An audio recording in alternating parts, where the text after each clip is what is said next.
All right. I'd like to first of all thank everybody for taking this time out of your Saturday. Um, we are coming off of Martin Luther King's birthday, the 15th, of course, which will be celebrated, as y'all know, the 20th, what have you. Many people around the city of Boston have a bunch of different events, breakfasts, and galas that they do in memory of Martin Luther King. One of the reasons that I picked this date this weekend, some people are doing the day of service, but I thought this was a good one where we can wrap it all together, right? Some years ago, if y'all remember, there used to be a thing that was going around before viral became viral in memes, but it was a thing that said, "What would Jesus do?" Y'all remember that? So myself and my partner back there, Jake, worked on a thing that said, "What would Martin Luther King do?" Because I saw a lot of people, some of y'all seen the Boondocks episode where, he comes back to life and sees all the craziness that was going on in his name, used to promote McDonald's meals and, everything else. So in this day and age, what would Martin Luther King do, right? Where would he be at on police reform? Where would he be at in some of our, let's say, man's inhumanity towards man, right? What would he have to say about our current fearless leader, the president, right? So I think that in this day and age and in this time and on this weekend of Martin Luther King, I thought it would be appropriate for us to discuss this issue that's been bubbling in Boston for quite some time, this issue of police reform. So walk with me a little bit. First of all, a lot of people, mainly in the press, and this is one of my little pet peeves, they often say, this reform as a result of George Floyd, right? Y'all got that? At least for me, I'm 54, I'll be 55 in a couple of days. Um, but I've been active on this, community activism as a whole, but police reform for decades. If Councilor Charles Yancey was here, he could tell you that we were working on civilian review board over 30 years ago. So if there's any kind of politicizing of, one singular event that made folks look at police reform differently, well, for me in my life, it was Rodney King. Okay. So it goes way back. And George Floyd, God bless his soul, is unfortunately just one of a bunch of drops of water in that bucket. Now, here in Boston, we have a unique situation because Boston is good at one thing. It's actually excellent at one thing, and that's giving itself praise. So, my mother used to say, don't break your arm trying to pat yourself on the back. You know what I mean? But here, because of this thing, where, first in the nation, best police force in the country, you've all heard this, right? So that a lot of people don't like to deal with some of the underpinnings that goes along. And yes, corruption is here too. The deaths of civilians happens here too. It used to really annoy me when I would see many people from Boston and they would, rightfully so, be talking about George Floyd or Freddie Gray or what have you. But they didn't know anything that happened right here in the city of Boston. Even from when I was a kid, starting off with like Levi Hart, Donald Johnson and these things. It's been going on not just since I was a kid, but before that. So I think that we have a problem here. And then, of course, when the marathon happened, the marathon bombing and the response by BPD, now you can really do no wrong. Okay? Now uniforms come with a cape. And so some of the hero worship that happens in this city, Champion City, go Sox, go Patriots, go Bruins, go, all this stuff, right? That it's so difficult sometimes for us to be open for critique. And I think here that this is why I strive to do events like this, because as grown up people, we should be able to have difficult conversations, difficult subjects, all from different backgrounds and whatnot. But as long as we are civil and humane, we should be able to figure this out. We're smart. We're wicked smart, right? Ain't that what the t-shirt says? Right? Okay. So we have to figure out a way to tackle the issue of police reform. Now, I was on the Boston Police Reform Task Force back in 2020 when that was set up by Mayor Marty Walsh at the time, right? And boy, did we think we had it. And let me tell you, at this time too, because I don't know if folks who are familiar with Post, I had a hand in introducing that. There was a concept. I'm always looking for ways that we can win. If I'm a wrestler, I'm looking for that new hold, that reversal, right? So when I was looking for things to deal with police reform in Boston, which did not want it, make no mistakes, did not want it, okay? That we were able to find this thing called police decertification. And at the time, there were only 6 states in the country that did not have a mechanism for police decertification. For those who may not be familiar, very simple concept. If you're a lawyer and you cheat an old lady out of her will, they can disbar you. And you'll never be able to practice. You can't just start again in California, right? You're done. You're disbarred. Same thing if you're a doctor. You've seen some of these things in the newspapers. If you're a doctor and you got one of those little back rooms somewhere in a Brockton strip mall, and you're doing bad injections and all this type of thing, and you get found out, right, they can take your license to practice medicine. And then you can't just pick up and go to Miami and start all over again. So with police, it was similar. We found that every state has a mechanism by which to give somebody a certificate to be a law enforcement officer, but did not have a means to take it away, right? So we linked up with the OG of that, Professor Roger Goldman, may he rest in peace. Great guy out of University of Missouri at the time, came up here on his own dime because he was a true believer in this thing, police decertification, and he was the godfather of this, right? So came at the time, people were, they were kind of lukewarm on it, but in any event, long story short, we were able to get it done. It got presented to the legislature, and now we have the POST, Police Officer Standard and Training Commission, right? Simultaneously, things were going on in the city, and I said, I want to be at the city level because the state thing was kind of going, it was going on its own course. I was like, okay, that's, in the right hands. We're pretty much assured of victory here. So let me focus on the city. So myself and other members of the Police Reform Task Force, we worked diligently. We talked with other reform bodies across the country. We talked to other elected officials, experts in the field. And by the time we were done, if you can't tell already, I'm a bit of a wise guy. So some of the things that I was introducing a bit, right? So by the time I was interjecting things in there, I wanted things to be something that people could remember. So the name OPAT, right? One, I know Boston is a sucker for an acronym, right? That's number one. So, and the name OPAT, it's catchy. Sounds like a bar in Saudi. Meet me at OPAT's. Right? So when it happened, in fact, OPAT became the thing that sucked all the oxygen out the room. And people began to think, erroneously so, that OPAT was all that there was to the Boston police reform. And what we did when we released those recommendations, there were, I think, 37 different items in there, of which OPAT was one, right? And OPAT, which encompasses Civilian Review Board, the Internal Affairs Oversight Program, Internal Oversight Panel.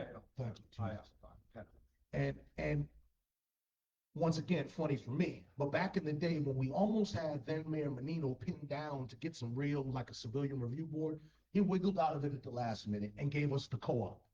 Now, does anybody remember co-op? Community Ombudsman Oversight Panel. It's a very cumbersome name. Nobody, you say co-op, people are thinking food, they're thinking bookstore in Harvard Square. They're like, what are you talking about? Some people call it the Coop. You know what I mean? So when we came up with the name for IOP or EOP, never worked that quite out, the pronunciation. But Internal Affairs Oversight Panel, it speaks directly to what it does. And so when we did all of our work there, we really thought that we had got something that was, I would say like 95% foolproof. all of us are adults and, been around the block a few times. We knew, there could be other things, at play, but we were pretty confident that we had this thing locked in. And then comes implementation and everything else. And here we are now.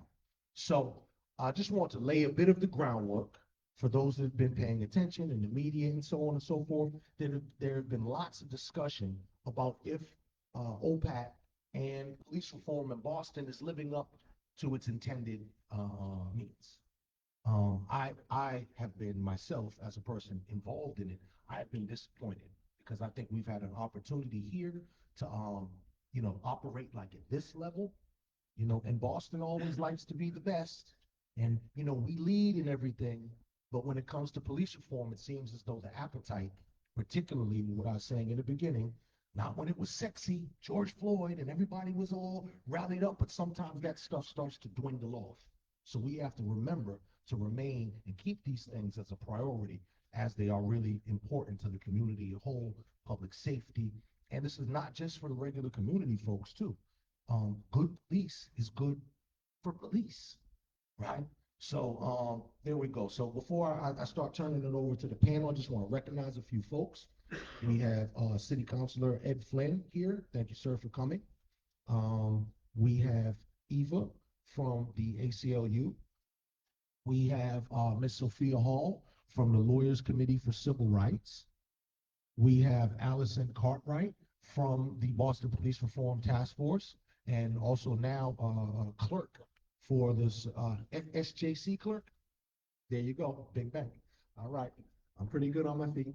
All right. Councilor Worrell. No, pardon. So, State Rep Worrell. Y'all look alike. Pardon me. State Rep Worrell as well, and Councilor Benjamin Weber as well. And not for nothing too, Councilor Weber served as an attorney before from Mamleo in one of the major settlements that they had gotten. Hopefully, we'll be able to talk a little bit about that as this conversation moves on. So now for my panel, of course, we have Evandro Cavallo, who is the current executive director of OPAT, right? We have Sam Harold, who is the chair of the Civilian Review Board. And we have Larry Calderon, who is the, president?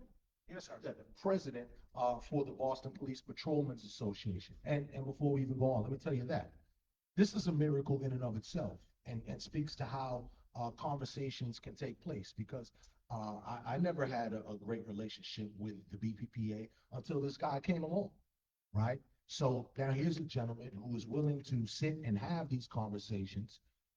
Some of them may be difficult, but once again, as long as we keep it, we keep it above board and respectful, there were no problems here.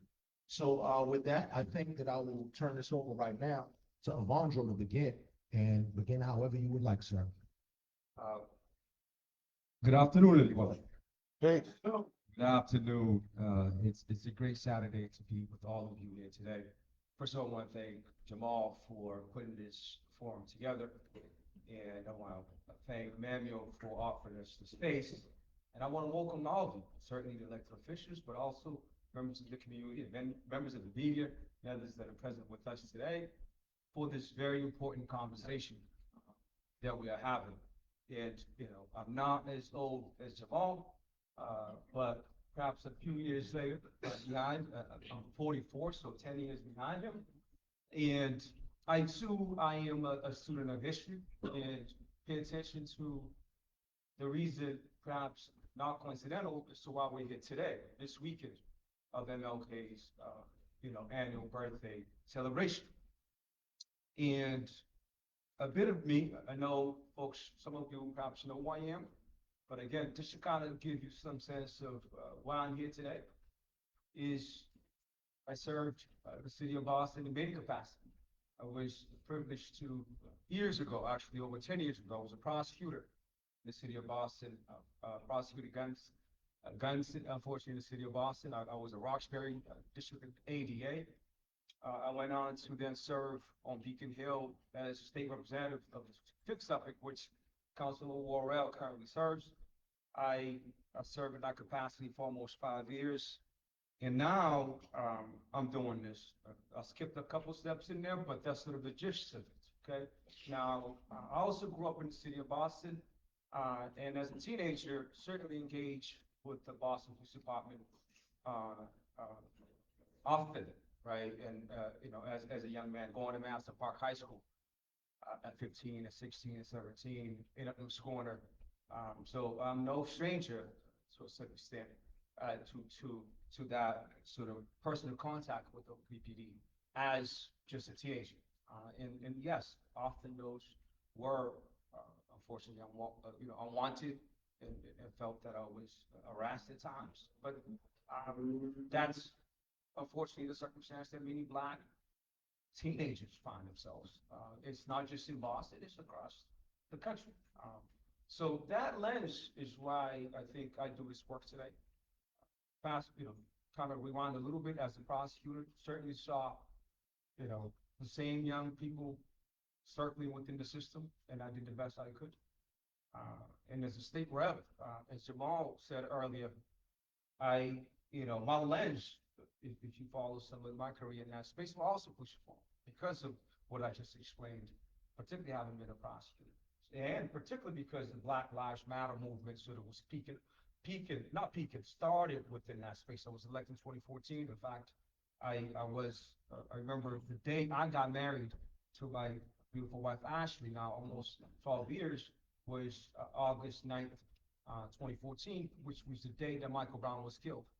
Um, um, Unfortunately by a police officer, right? So, and then we have, many others since then to the peak, if you will, which what Jamal articulated earlier, to George Floyd, right? And so I remember when I was, me and Russell Holmes and maybe a couple other people even co-signed to sponsor Post Commission at the state level because decertification was not a thing. So I bring that history though. I think I bring a slightly different approach to it. I think, as I wrap up my introduction, I think though, having been part of this movement, if you will, of police reform, I'm very encouraged that we have posts at the state level and that we have OPAC that I'm privileged to serve as the leader of currently for the past almost two years now to be May. And here's why, and Jamal articulated the history of decades, perhaps centuries, like the obviously BPD is more than decades, right? The system that exists that, in terms of law enforcement, right? And OPAC has been around but 5 years, okay? So I'd like to bring that lens in because movements and changes don't happen overnight, right? So we have, again, I think particularly, again, I disagree in a sense, Jamal, in terms of what OPAT is. I think it was well put together. Is there gaps? Is there challenges and things that we can improve upon? Yes, but it was a major step forward in my mind, right? And implementation itself also has been a challenge, right? Because again, as we work with DPDA, as we work with the police department, as we work within the city infrastructure, there's challenges, right, to get this thing off the ground. And we know that the prior ED had other opportunities that she moved on to. And so there's been challenges to execute the orders. But the critical thing, again, that if nothing else you hear from me, I think about this office that's critical to understand, and I think Jamal again began to articulate some of this, is the boards and that make up the agency. Okay, this is when we talk about community policing, now we actually have a community members part of policing. Okay, and Jamal talked about Coop Co-op in the past. They in the past were able to do essentially appeals, right, of cases. So just to kind of give you a sense, I think to kind of lay the ground as to why I think this is really critical in terms of what OPAT offers that's different, is that in the past, people could only go to DPD to file complaints, right? So they could only go if it's like when I was a teenager, if I had an incident that happened with me, my mom or myself could only go to DPD to file a complaint, and perhaps members of the community did not feel always comfortable to do that, okay, for many reasons, which is why OPAT exists. But then now, so we still have that infrastructure that exists, which it used to be COOP, now is IOP, Internal Affairs Oversight Panel, which is made up of 5 members of the community, largely lawyers that can still review cases that go through the Internal Affairs Division of BPD. But more importantly is what Sam's side does. Sam is also an attorney. I'll have him obviously explain, introduce himself briefly, but I wanted to kind of just set up the scene in terms of what OPAT is, because it is a complex agency and people sometimes not understand, right? Now, the Civilian Review Board, or CRB for short, acronym, you like that? The CRB is made up of members of the community. Okay? It's a 9-board system with people across the city, including lawyers, including pastors, including young people. In fact, we have a youth delegate on the panel. So that board essentially serves as someone who's a prosecutor. I use this as a metaphor. That's the jury system or the judge panel for our system. So people now can come directly to my office. Okay, as I perhaps you introduced me as such, but I am the executive director of OPAT. So I am part of the infrastructure of OPAT. I lead OPAT, and by the way, I'm also on the mayor's cabinet. We just produced our first annual report 2 months ago. A lot of this information is on our website. But I want to just kind of give you that sense so you understand the apparatus of what we're talking about, okay? So as I conclude again, now, people now can file complaints with our office. We have intake coordinators that take complaints. We have investigators that investigate those complaints, largely, going to BPD, getting police reports. Obviously, right now, another key component of reform that's happened, obviously, is the video, right? That officers are required to wear body cameras on a day-to-day basis. So that's helpful because we can grab that information. And then my office essentially puts the cases together, we investigate them, and we bring it before the board, the CRB, the Civilian Review Board. They make the final decision, okay? So the decision, again, is made by the board. This is, as you think about it, again, somewhat like a criminal justice system, right? Where civilians make decisions. Now, again, it's hard to quantify to me what that stands for. It's civilians involved in the system, okay, making a decision. And again, I'll let Sam talk more about that.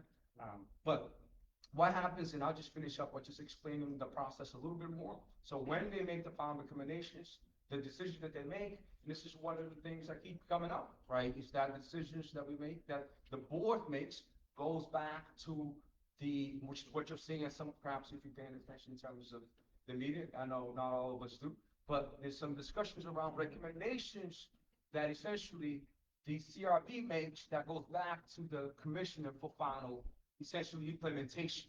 Okay, so the Civilian Review Board's authority is to recommend disciplinary actions if they find that the officer did something wrong. Obviously, they can find that the officer did nothing wrong, which honestly, that's the bulk of the cases are unsustained, but there are sometimes situations where they find cases that the officer did something wrong, and they send it we send it, as me and my office, we report, and then we send it to BPD Commissioner for final decision, okay? So I wanted to sort of set the scene in that regard, because I don't assume that people know.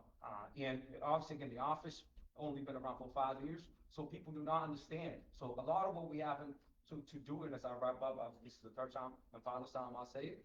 A lot of my focus has been in sort of doing the basics, getting staff back in order, hiring people, building capacity, getting out in the community. We have every other Friday, we have office hours throughout the city of Boston and coffee shops that I personally attend with my team sometimes. We do it faithfully every other week on Fridays. We also have on Wednesdays, first Wednesday of the month, we have open doors that we have at our office at 2201 Washington Street in Newton Square in Roxbury. So for me, again, like a lot of what we've been doing is sort of just getting the momentum going. And so again, as I wrap up, I appreciate this conversation. I'm looking forward to a robust discussion about police reform. And I appreciate, again, the panelists and all of you for being here today. And I'll pass it to Sam Harrell at this point. Yeah.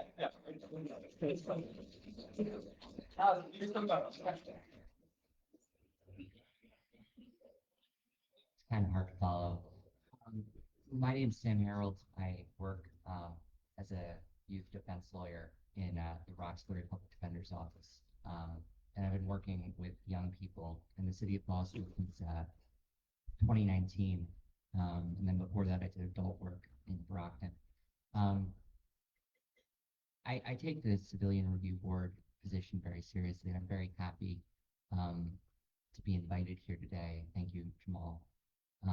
And one thing that I was a little nervous. One thing that I was kind of thinking about when Jamal was talking was, he was talking about Rodney King and George Floyd, um, and how they are kind of just this drop in a very big bucket. Um, in December, Jacoby Kenny died in South Bay while waiting trial. Um, and that's something that I think a lot about. I know it's these are members of our community, whether they're in uh, custody or out of custody, or awaiting trial or serving a sentence. Um, these are our community members, and they deserve every piece of grace that we can give them. And part of the role that I have at the Civilian Review Board, it's kind of this great honor because I get to be in this position where people will come to me or our board and they'll talk about what's been going on with the police in a way that they feel more comfortable than if they were to go to the Internal Affairs Division. Um, so I take it very seriously, and I'm me, Avandro, uh, Tony Puget, who's not here right now, but who's head lead the IOP board. Um, we've been discussing how to make this system work and be effective. It's not a place that we can go and discuss sort of the political machinations of like why we're doing this. We're doing this because we're here to help the community. We're here to give um, people a space, a safe space, discuss what's been going on with them, how they've been interacting with police, how policing is being done in our city. Um, and it can be a really scary thing to talk about these things. These are events of trauma. These are events of terrible disaster. These are the worst moments of some people's lives. Um, and I don't have much more to say, but I'm here to. I'm hoping that we can kind of work through this together and find a way to make the system more effective and make policing in Boston, uh, better. So thank you.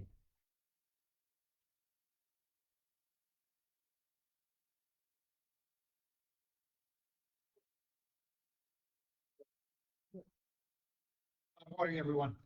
My name is Larry Calderoni. I'm the president of the Boston Police Patrolmen's Association. I know many of you in the room, and I attend Manlio meetings here every so often to make sure that we continue the great working relationship that we've had since I joined the leadership of the Patrolmen's Union back in 2015. I've been the president for the last 6 years. I've been a police officer for the better half of a little over 3 decades now. Started here in Roxbury at midnights, worked in Mattapan, worked in the motorcycle unit.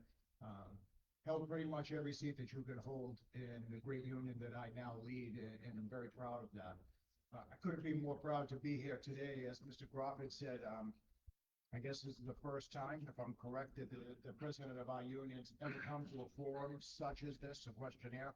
I know OPAT's been around for a little while. I'm familiar with the co-op prior to it. I guess I would respond to that, that pretty much people in this room, I think, know me and know the union that I now represent. We don't run away from tough discussions and tough conversations. We're here to meet it head on. I am very proud of the work that we've done down the union over the last several years. My team is in the back of the room along with my general counsel in the crowd. We work hand in hand with members of Manlio, members of the Cape Verdean Association, members of the Latino Law Enforcement Group, as well as members of the BPPA historically and other unions in the city. We're very proud of that. Born and bred in Jamaica Plain, the way I was brought up is everybody's equal and everybody's treated the same way. And I practice what I preach. So when I got the call from Mr. Groff and said, hey, would you come here and entertain a conversation on police reform? Of course I would. We'll have that conversation in depth. I'm very familiar with Evandro. We spent some time when he was a rep up on the Hill. Sam, I apologize. I know we just met today. We didn't have a lot of interaction prior to. But this is where we make the police department that serves the general public better. This is where we kind of unite and have those tough questions and tough conversations that need to be had. Police department has changed for the better in the 3 decades since I started. Why? Because we have open conversations like this. One of the first things I did when I was president down the Union Hall was I called a representative of the Black and Latino Caucus up on the Hill. And we had a meeting inside the BPPA Union Hall.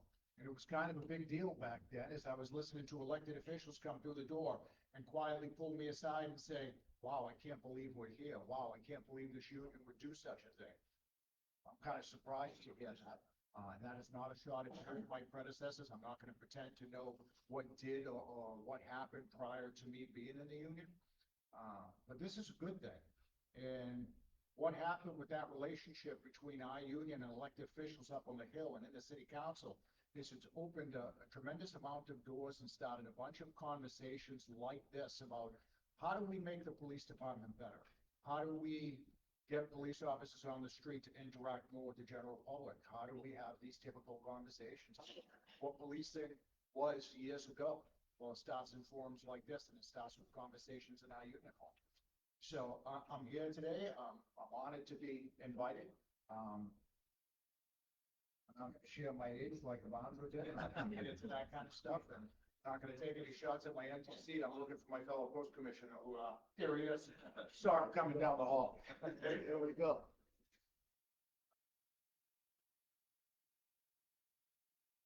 That's the best attempt I have at jokes for folks, but sorry to come down the hall. Of course, we know each other, fellow police officer, fellow post commissioner. I'm not going to beleaguer us with much more about myself. I just wanted to make sure that I point out the working relationship that this union's had with Manlio, with our groups, with Mr. Crawford, with Evandro. What you see is what you get from the BPPA in the last several years. We've delivered the biggest contract as far as reform goes in the city of Boston in the history of our union with the current mayor. We're proud of that. Reforms are needed. That is not to say that we're a full police department. I am one of those people quoted all the time. I think we're the best police department in the country. And I think we continue to get better daily. Does that mean we don't have bad apples? Of course not. Does that mean that we can't get better? Of course not. We strive to get better every day. And the more conversations like this that we can have and the more involvement that I can have as leader of the union, better police department we are to serve you, the general public. So I look forward to getting to it. And I assume we're going to go to litigation. I'll get the minutes settled. Thank you for having me, folks.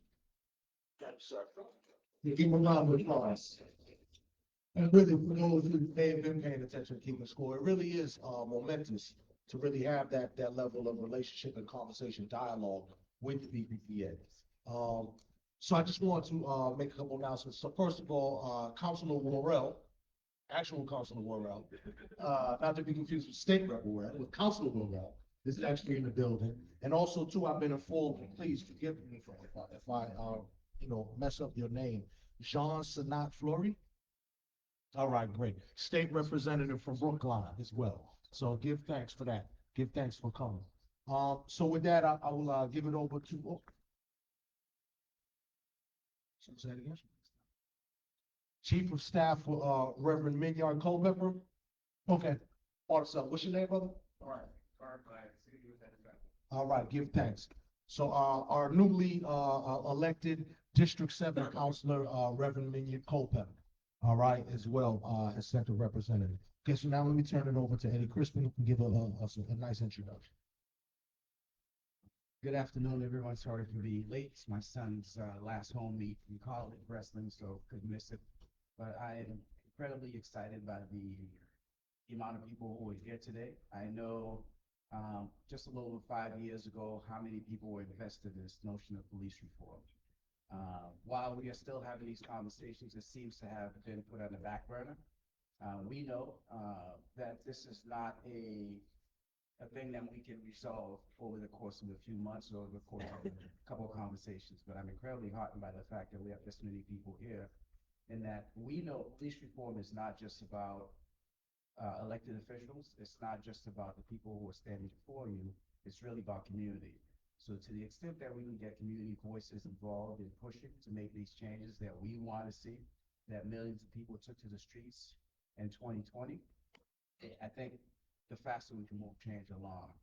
While we continue to have these conversations often enough, we're not having them often enough, right? I can't remember the last time we had a conversation like this. We have these conversations on the sideline, at the water cooler, amongst friends and family, but we're not having them enough. And because of that, change is slow. We can all agree, for those who are heavily invested in this, that the push that we were looking for 5+ years ago has not occurred at the speed that we wanted to. People seem to have become disinvested because we're not seeing another George Floyd. Right? As a police officer, I am heavily invested in police reform. For those you know who know my story, you will know that I value it to the point where I'm willing to take a loss for it. So again, if you are invested in police reform, these are conversations you should be having with your elected officials, with your mayor, with your city councilors, and amongst yourselves, and making sure that when you go to the polls, that the people you vote for are invested in police reform and police change, so that policing better reflects the needs of our communities. So to the extent that we're just having these panels here, I don't know how far we're gonna get. This can't be a one-time thing and we walk away and then forget about it. If you are heavily invested in this, continue to make calls, continue to have these conversations, to make sure that meaningful change is happening. Not superficial change, but meaningful change that substantially alters the face of policing for our communities.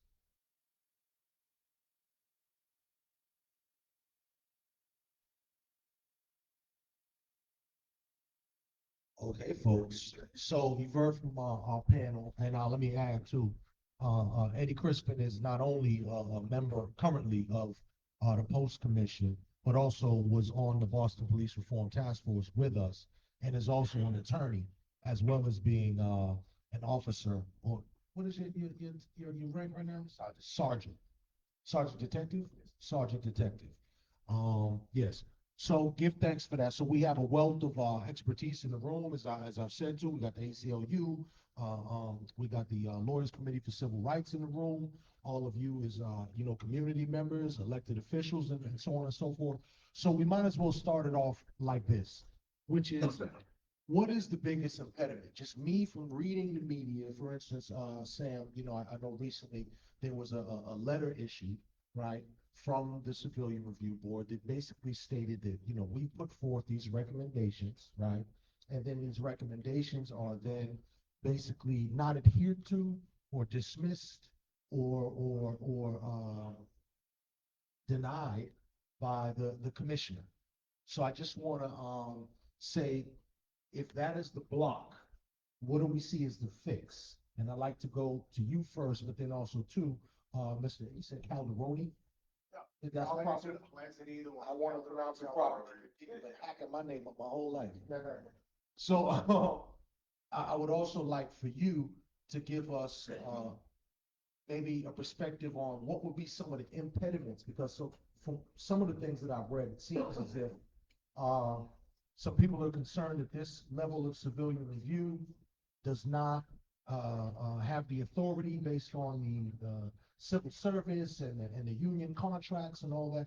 So if I could go to Sam first to just explain to us what some of the blockages are, what you see could fix that, and then if you could also hit on that as well.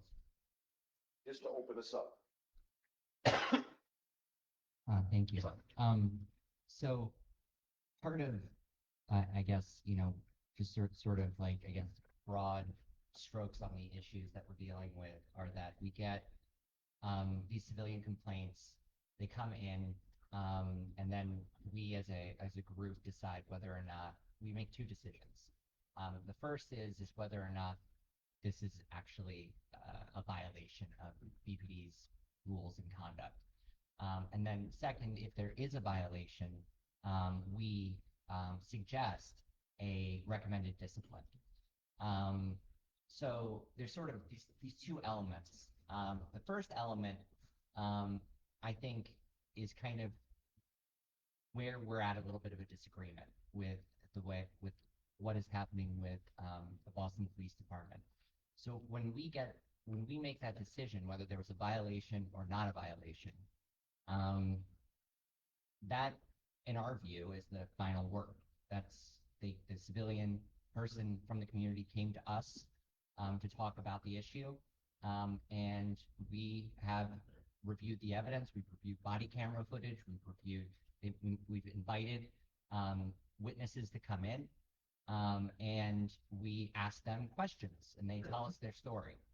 And if we find that there's a violation, then we go on to the second part, which is like what our recommendation is, whether it's there's all levels of, dispositions. We could recommend that there's a suspension. We could recommend a verbal reprimand. We could recommend education, and we can recommend dismissal. The and our view is that that recommendation is something that the police commissioner can take and decide whatever they want to do. If they believe, if they want to use our recommendation or recommended discipline, great. If they have a different view on it, that's fine too, because that's part of that's what the law is. That's what the ordinance says.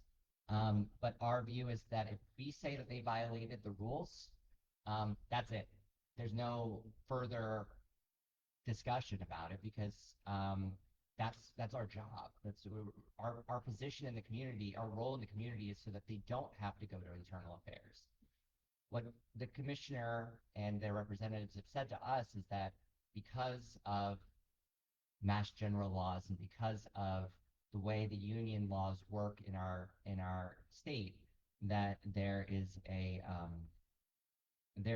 conflict where they should have their own independent investigation after we have already done our investigation, that we should turn over the materials that we have made that were made available to us by members of our community to the police department. And that doesn't make a whole lot of sense to us because we're part of this separate group, and whether it's realistic or not realistic, it's not for us to judge. But there's a reason they came to us. There's a reason that they came to us instead of going somewhere else.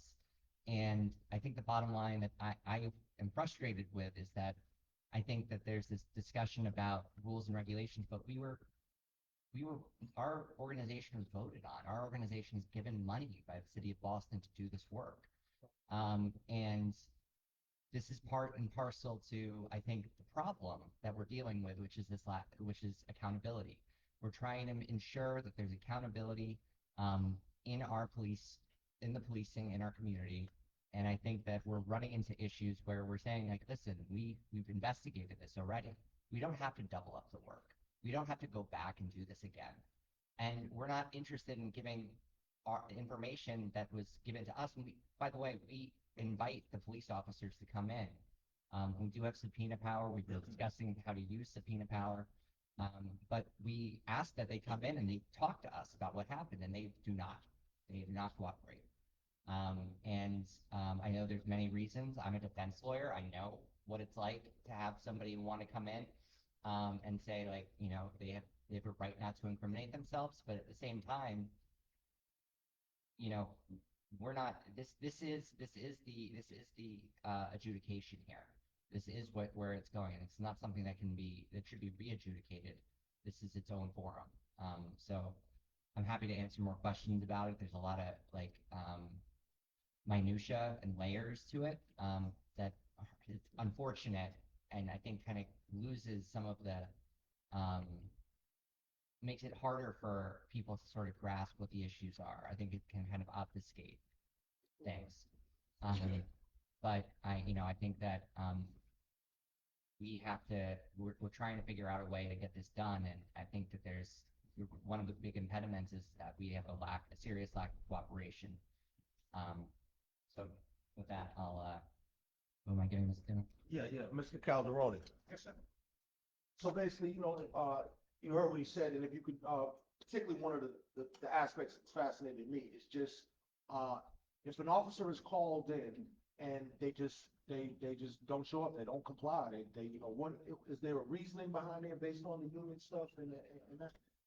Well, no, and I appreciate the conversation on this topic because I know when Roberto took over the committee, one of the first things he did was contact me and asked to have a meeting down there in hall and talk about how can we work better with one another on the job that he faces as leading the organization. And that's a great way to start. As Eddie had said, when he started this earlier, or at least presented himself, reform is slow moving. It is. I think it's more important to get it right than to do it quickly. However, it should move faster than it does. And I'm always amazed when I hear people that are not in the know want to blame the collective bargaining agreement of the union as an impediment as to why things don't work or move more quickly. Our collective bargaining agreement has nothing to do with the reforms in the department. The department has a leadership team that does not include the union. The union is not included in conversations from the commissioner's level or its command staff. The department is responsible for reforms. The department is responsible for the rank and file. It's not a union issue. So, as I may sound a little bit forceful for anybody who doesn't know me, I am here of my own free will. I'm here for real conversation. So if I sound overly direct, I'll give you my apology up front. But what you see is what you get, like I always say. The union is not the impediment to the reasons why the department or the reforms move so slowly. So there's no unwritten, or a wink and a nod memo, like all my BPA guys, you don't have to comply with this stuff, No, sir. I'll even go further for you. So, and if a notification comes down for an officer in my organization, we have representatives, House members that are well versed in giving guidance to those officers. We have attorneys on staff that will also give guidance. As Sam said, he's a defense attorney. Everyone is innocent until proven guilty. And I want to make sure that I stress that although I represent the rank and file, I'm not pretending that we do everything right all the time. Well, we're human beings. We make mistakes. And if that is the case, then we'll answer to them. But I'm going to be vigorous as I answer these questions and have these conversations that I want to protect our organization and our members on this front. It is not the collective bargaining agreement that is hindering or slowing down this process. That comes from leadership. I know that sounds rough. The commissioner was here would probably look at me and would smile and laugh together, but starts at the top. So if my member gets a note, we're going to collaborate with one another. We're going to talk about the incident at hand. And on some occasions, I know that our offices have gone to the panel. They have been interviewed. Sometimes they have an attorney, sometimes they don't. And I am aware that sometimes the officers do not show. But the union doesn't mandate or make people go. We don't tell people they shouldn't go. What we do, like any organization should, is we provide advice. And we look at the entire instance at hand and we leave it up to that officer. If the officer decides to go, if they ask for a rep to go with them, if they're looking for legal representation, we do provide that because we're mandated to do so. But we're going to have a very robust conversation as this day goes along about who is not, I guess, to blame. But it is not the union, folks. I'm going to make sure that I say that because I'm going to continue to say so. Okay. And so Eddie, take that. I know we have a question in the audience, but You want me to do the question first? well, I just want to say because the two of you are going to be best suited for the next thing too, which I want to talk about, just for our own education. The difference between OPAC and Post. Wasn't this gentleman? Yeah, question it. I Yes. just want to say one thing. Okay. Well, when we talk about leadership, we're going to talk about the commissioner, we have to talk about the mayor. Right? The mayor is the commissioner's boss. To the extent there are some shortcomings in the system, if we say the commissioner, then we need to say the mayor. That's the truth of it. This is not being political, but this is just fact, right? So again, we can't have these conversations amongst ourselves if those who take the lead, who are our elected officials, if they're not taking the lead up. All right, and we've had this, we've said this before. Yes, the commissioner is responsible, and as much as you just heard Larry say that this is not a union rule, that officers are not obligated to come in, and he talked about the commissioner's boss is the mayor. I know some years ago, the mayor was heavily invested in police reform, and I've not heard much from her in terms of police reform. So if we're talking about this, we need to be truthful and talk about change starts at the top. Amen. And the top of this city is the mayor. All right, I think that's against that. Who is the question from, Mr. Lee? Well, Yes, sir. Good afternoon. T1 Square representing Sacred Falls Street. If the police not responding to the summons, are you able to issue a habeas warrant or some sort of warrant? Yeah. I'll say, before I jump into that, and I'm not gonna, I'm a politician, I think by nature, because people associate me with my position. I think, that the mayor hiring me, for this position, I had a frank conversation with her about who I am and what my values are, that she's serious about police reform. And obviously the authorities within this agency, it was pre-mail. So there's, just to be fair, because, as you thought, right, as we talked about, the ordinance was 2020, end of 2020, that was, so, there's some limitations there that, again, I think, we're sort of talking about now, but those things are pre-mail. So, I'll say again, because I had personal conversation with her about this position and what it means to me and what it means to the community. So, the fact that she decided to still hire me, I think it speaks to her commitment. Having said that, I will say that, to answer your question, sir, I think, and we're walking towards that direction of not necessarily habeas corpus, but subpoena power, which has come up often in this course, is that OPAT was, actually I should have mentioned this earlier as well, one of the critical things that even amongst other OPAT-like agencies throughout the country, is apparatus, I think, is strong because it has the subpoena power, which belongs, to be clear, in the two chairs of each board that we discussed earlier, Tony Fugate, who chairs the Internal Affairs Oversight Panel, and Sam and myself, we are commissioners. So the two boards, along with the head of the department, myself, we constitute the OPAC commission, which again, all of this is articulated in the ordinance that created OPAC in 2020. And that ordinance says that we have to have 2/3 of the vote to subpoena officers. Now, in order, as a former prosecutor mentioned this earlier, in order to execute subpoenas, it's not just, writing a letter and that's okay. And so I came in again in a space of 5 years.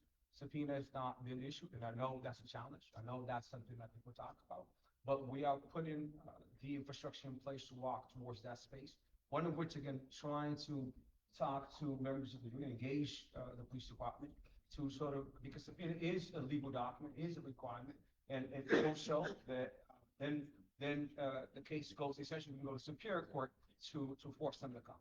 So we're trying sort of some diplomacy here, but also admittedly, there hasn't been infrastructure within the office to execute those. But that's been now the strategy. As again, if you look into and I encourage you, and it's only 20 pages, the annual report that we produced 2 months ago talks about the focus, again, for me, has been trying, like I had to hire at least 10 people since I started. We had to get the board back, right? Because most of the board members, 15 total, are new, right? So there's been sort of these fundamental things that we need to do to get us in a place to do the subpoena. But you should expect that, well, again, we're walking towards that direction to get that done. Okay, is that right? So am I to understand that subpoena power has no enforcement behind it? No, that's, I was trying to say the opposite of that, actually. What I'm saying is that it hasn't been used, right? But there's the enforcement behind it, and I'll repeat it, okay? The enforcement, one is voted by the three people that I mentioned, okay? Number two is, then we send, a letter. We try to essentially get them, served, right? Which is a legal process itself, right? If people don't want to be served, you gotta hire, someone to serve them, right? And then if they don't come, then, then they'll come. They don't come to a hearing, perhaps, then we can go to Superior Court, which is again, now we're going to the courts, right? Our system is administrative. There's no courts involved. It's a civil, apparatus. So there's no criminal, cases that, just to kind of educate the public as well. There's nothing criminal. It's a police officer, which I'm sure you see it on the news all the time as well. If the police officer is charged, potentially with allegations of any crime, the DA kicks in, right? Our apparatus, think of OPAC as an external independent agency led by civilians, community members, that is essentially doing more or less what the Internal Affairs does. So it's based on code of conduct primarily, in terms of what officers do or don't. Okay, so I am saying we haven't used it, but we are walking towards using it. Okay, does that answer your question more clearly? Thank you. Okay. I can maybe also, so it's like kind of interesting that you bring up KPS.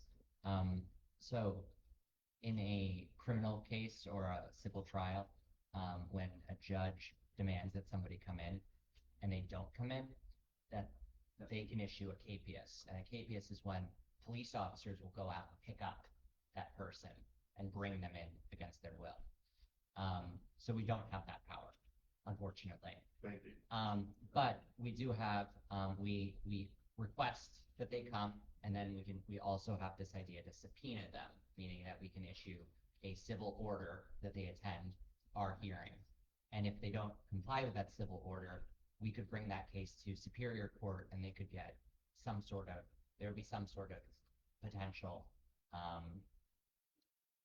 it would be like a civil sanction of some kind. The problem that we're running into is that we're trying to figure out how it all works. And I think that there's the discussion that we've been having is that, as we are members of a city organization, and so is the Boston Police Department, how are we going to manage this, like, sort of this sort of power struggle where we both are members of the same city and are asking for different things. So we're still figuring it out. That's an unfortunate sort of byproduct of the fact that we function as members of the city government. And so do the police officers. So we're not necessarily on different sides. But in a situation where we have somebody summoned in, and they're not participating, and we want to issue a subpoena, we have to figure out how we can do that in a way that is both functional, helps us, and also is legal. And so we're still trying to figure out how that intersection plays. And I know we've had a conversation. We've had several, conversations among people who are, part of our advisory board, and it's something that we're hopefully going to get off the ground very shortly. But it's a little convoluted, unfortunately, and I hate that about it, frankly. Let's just hold on a second. I know the sister had a question. I know we have something from Councilor Flynn. Okay, we got a couple more, but we're gonna keep going, keep the dialogue moving. I got just 30 seconds. See, go ahead. While we talk about subpoenas, this is something that can be easily fixed as part of the collective bargaining, right? When the union gets a new contract, the mayor, whoever is part of city leadership, can say, hey, as part of this contractual bargaining, this new contract, police officers are now required to go into OPAD when there is a case, right? The subpoena process is very convoluted and complex. But these are things that are easy fixes. There are people here, elected officials, there are ways to fix this thing. I know the union has already said there is nothing that prevents police officers from responding to OPAT summonses. So let's think about ways to make this process a lot simpler rather than keeping the convoluted way that it is. And as a member of the Police Reform Task Force, I will tell you, if I had to do it again, there's a lot of things we would have done differently. Jamal will agree with that. But again, while we talk about subpoenas, there are easier fixes. Just that, I just want to get this system real quick. Hey, how are you? Miss, if I can interrupt, I do apologize. Sorry, I'll come right back to it. Hey, this may be a good way to go if I'm gonna take questions and go down the panel and come back, that way we all can take. Just, free flow forum. Awesome. This will probably sound where Eddie and I disagree, so I will say something first that we're friends, before you get the wrong idea. We've known each other for a long time. But I do disagree with, the inference maybe that I was picking on the commissioner or pointing direction at the PC. I'm not blaming the police commissioner as to why officers are not showing up at OPAD. So if it came off that way, I want to make sure I clear that up. However, I was pointing the finger at the department hierarchy about slow reforms taking place. And where I disagree with Eddie was, his opinion of the blame going up to the mayor. I'm gonna tell you that back in 2015, I met with then city councilor, and I don't know his title today, but Sagan Nwundu, who was with the Boston Police Camera Action Team here in the city. And we had many conversations together as I was the legislative representative at the time for the union, talking about how do we get an idea from their office to legislation. So Mayor Wu, now Mayor Wu, I find to be one of the people very responsible for the body cameras that our Boston police officers wear today. And that was in coordination on working with me as a representative of the BPPA. The mayor is responsible, as I stated earlier, to the biggest reforms in the history of our union. We passed the biggest reform collective bargaining agreement a few years back, my team and the mayor. We've implemented language for termination, felony language. We've implemented the use of body cameras. We've implemented name tags. We revamped the entire public safety pay detail system. Those reforms in its entirety are very slow moving, yes, for the leadership of the department. But the mayor has done her job. She's done it with this leadership of this union and my team. We've put these things ready to go. Why is it taking 4 years? I don't know. But we're gonna go back and forth. If we're gonna point fingers, I'm not trying to do that. The commissioner has no involvement as to whether or not the police officers show up to OPAD, which I believe is what the question was. But I want to make sure that I'm a little bit more articulate on the things that I am saying.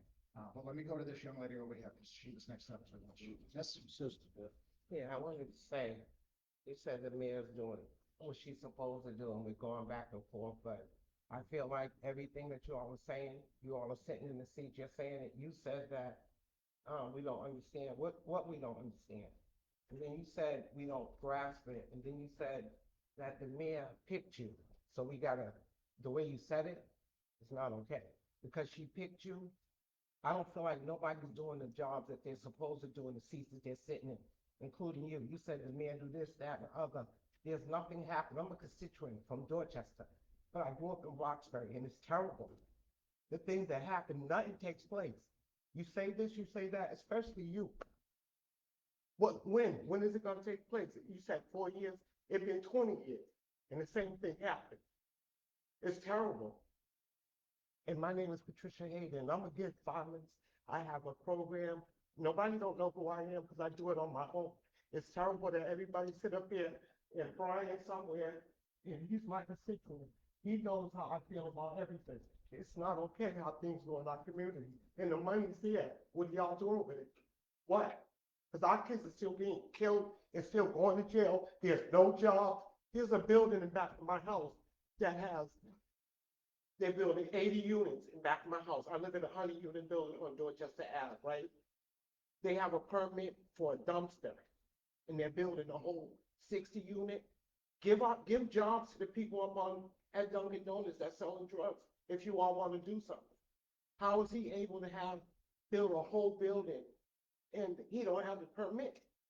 They said he has a dumpster permit. How is that ever happening? And he knows, and they all know.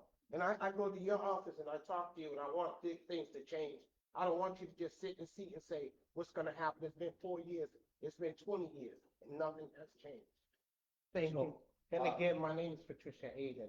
Okay, hold on, folks, So- 'cause we gotta do some order to this. No, you good. Okay. We gotta do some order to this, cause what'll happen is, you know. I'm not, it's just how I feel. I don't want nobody to respond and nothing. Just take it back to the table and mention what I said.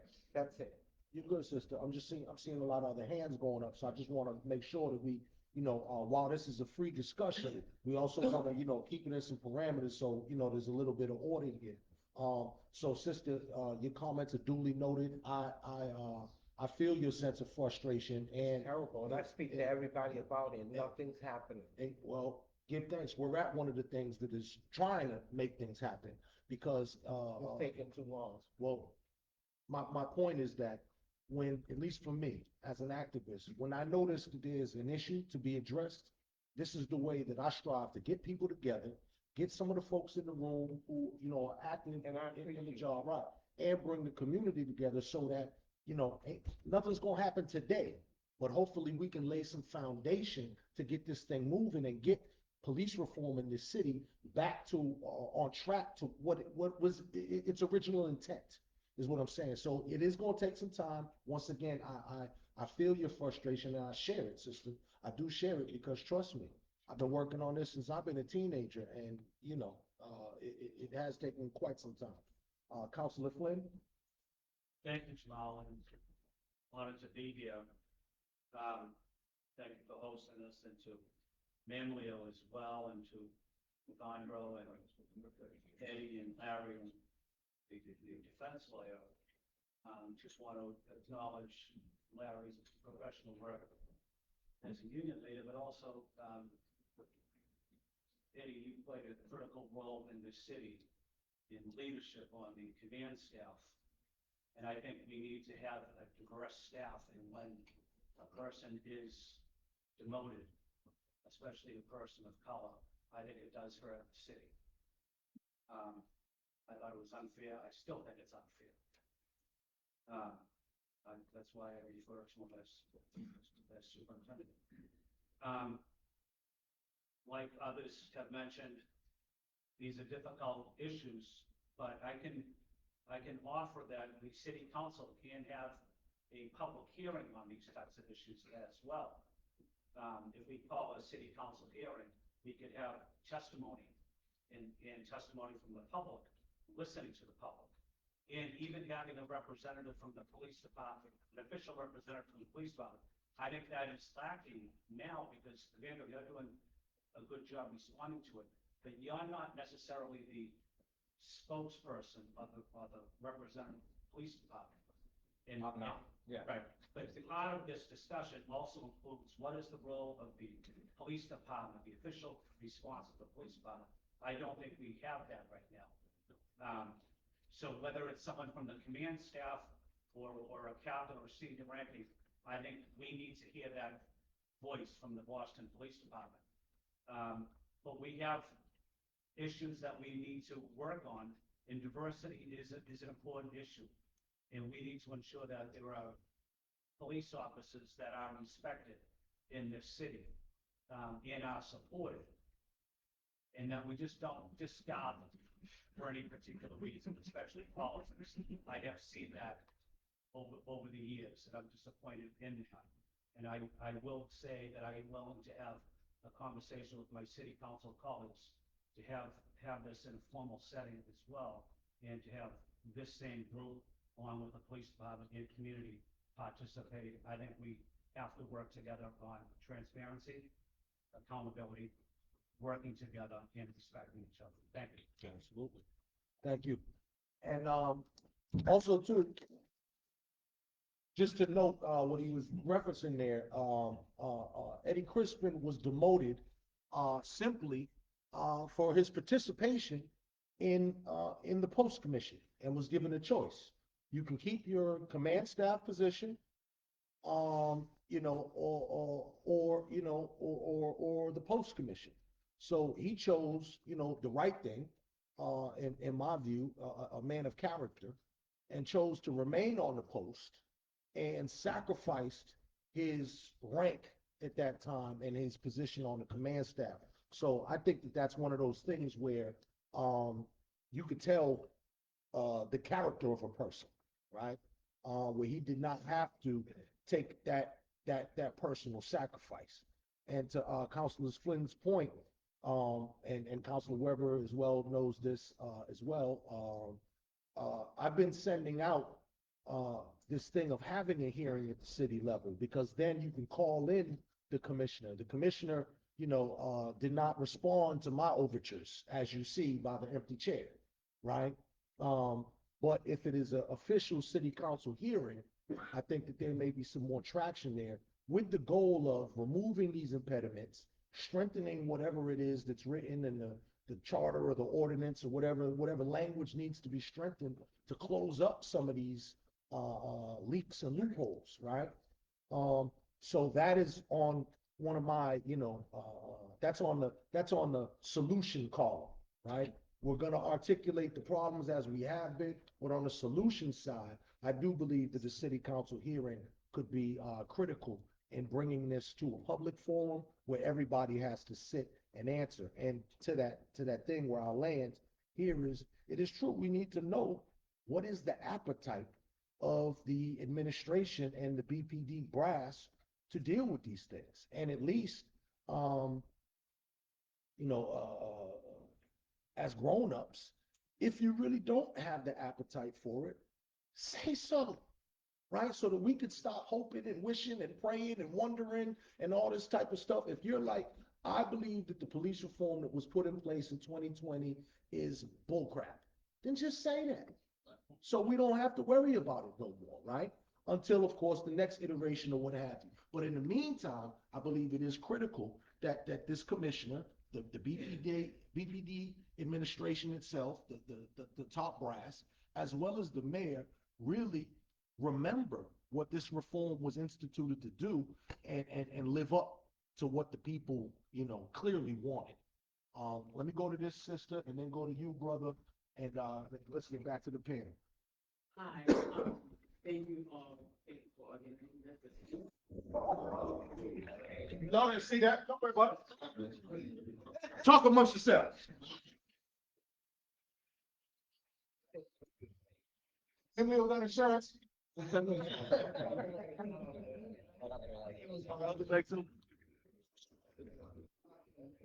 All right, everybody get a laugh at my expense. Great. As I'm listening to the panel here, I think I have a problem, because I'm hearing a lot of general information, and my favorite word is accountability. I want to hear accountability. So what I really want to hear is, how many cases have you guys heard? How many have been referred to the police department? And how many have they responded to? And then it's a second part question, because the next one is, what is your policy and regulations? How do you follow up? Because if we are going to talk about the department is not responding, or the mayor is not responding, or this is not responding, I really want to know, what is your procedure? What is it that you're doing to keep everything accountable? I'm a data person, and for me, give me the numbers. I am a community member, but I come here because I'm a mother of 2 young Black men who happen to be over 6 feet tall. So for me, that's a concern. But I spent 19 years as a senior data analyst for the Washington Police Department. So therefore, for me, speak numbers. And if you guys could do that, I would really appreciate it, so we can have accountability. Evangel, I know you got that right there, right? I don't, great question, and I'm looking at, I'm doing this, perhaps we can talk to Michael, Berger, who's our data person, Pat, I was gonna give him a shout out earlier. In terms, some of those are very specific, and unfortunately, I don't have those numbers in front of me, but I'll give you some numbers, okay? And I'm happy to follow up with you, and again, Michael, is here and taking notes, we'll give you those exact notes. But here's some numbers that I think are helpful. And again, you're welcome to go back to our, what I'm looking at now, which is our annual report that we just produced 2 months ago, okay? I'm trying to find the highlights that I think are helpful to go to some of the things we're talking about. And you talked about particularly having a 2 sons, 2 Black sons, huh? 6-3. 6-3, okay. Here's some key numbers I think that are very helpful. As we talk about particularly the momentum, I think Jamal is trying to talk about some of this, George Floyd, I think he talked about some of this that, obviously, and thank God we're not now seeing Black men in particular being killed by police throughout the country. So the momentum of Black Lives Matter right now is in the space of implementation. And the lack of this sort of again, which I think is a good thing. We're not seeing Black people being killed by police throughout the country. Now, here's some quieter numbers that I think are also very helpful. So last year fiscal year, fiscal year, which is from June to July, fiscal year 2026. We had a total amount of 137 complaints that were filed by members of the community into OPAC. And 46% of those complaints were filed by Black people. I think, again, this is important to note. 45%, this is a separate number as well that I think is helpful. 45% of people that are arrested in the city of Boston. These are numbers that we collected from BPD, and again, Michael can speak to these. It's 45% of Bostonians were, 45% of those arrested were Black Bostonians, okay? And 56% of the use of force that were used by BPD were used against Black people, okay? So again, it's not like a bunch of people being killed, but this is sort of the quiet stuff that continues happening, right? The fact that, I think Black people are 22% of the population in the city of Boston, right, just about.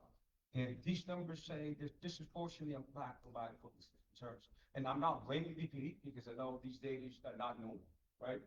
And there's different reasons as to why people are being stopped and why people are within the system before a prosecutor. I know this, but again, being 22% of the population of the city of Boston, they make up the bulk of the complaints that we get. Half of the complaints we get at OPAC, they make up 45% of Bostonians who are arrested by BPD. And same thing, more or less, with stops, right? With police stops. So these are all information, ma'am, that is in our annual report that you can pick up and read. And I'm unfortunately can't give you some of those data points that you asked about now, but I'm happy to return. But what I will say as I end is that, we are now, particularly because, again, this lack of sort of, as the letter addressed, responses from the BPD, a lot of that information is that we're now using to make sure that we're doing better within the agency. Esther Lene, who's my deputy, an attorney of 20 plus years herself, she meets with the Internal Affairs Division Superintendent Rich Daniel, thank you. Every week to go back to those numbers, to talk about responses. When are we supposed to get responses, right? And in that same vein, you talked about regulations. And that's something that we also have been slowly putting together. And that by we, I mean particularly the OPAC Commission. Myself, Sam, and Tony Fugate, we also have these discussions. Though I love this, Jamal, this is the most amount of audience that I've had. We have meetings in the community, the meetings at OPAC monthly. The CRB meets monthly. That's available for the public to witness. The OPAC Commission, particularly the meetings that we've had 4, but it requires at least to have 1 a quarter. All the boards that I spoke about earlier are required to have 1 meeting a quarter at least to address these issues. So we are talking, like the subpoena, we also addressing all the gaps that exist in our regulations. Okay? So great question. I wish I could give you more numbers, but I hope I gave you some. I'm going to give you a sense of what's going on in our state. Good. Now, there was brother.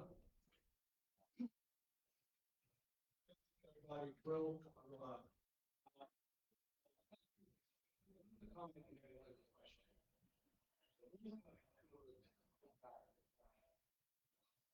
Office was created in 2020. At the time, I was Commissioner of Housing and Civil Rights in the city of Boston. Was never intending for the office to have the type of power that I suppose we're trying to discuss here. because there are two schools of thoughts that would happen. One, it's good to have a civilian. That is absolutely true. In fact, it's one of the reasons, as far as Boston has come along over our history, that President Obama said, well, prior President Obama said, if you really want to learn how to do policing, you got to come to Boston, because we do it right. Okay? But there's a school of thought that in creating this board at that time, it's difficult to have people who are not police critique police. Right?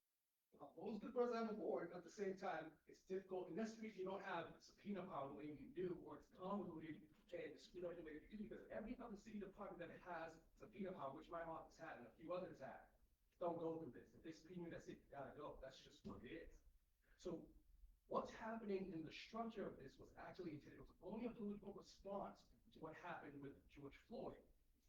It was never intended for this office to really have that type of control over police, because the school of thought was it's difficult for people who aren't police to police police. Understand? That's why you have the general affairs and different things.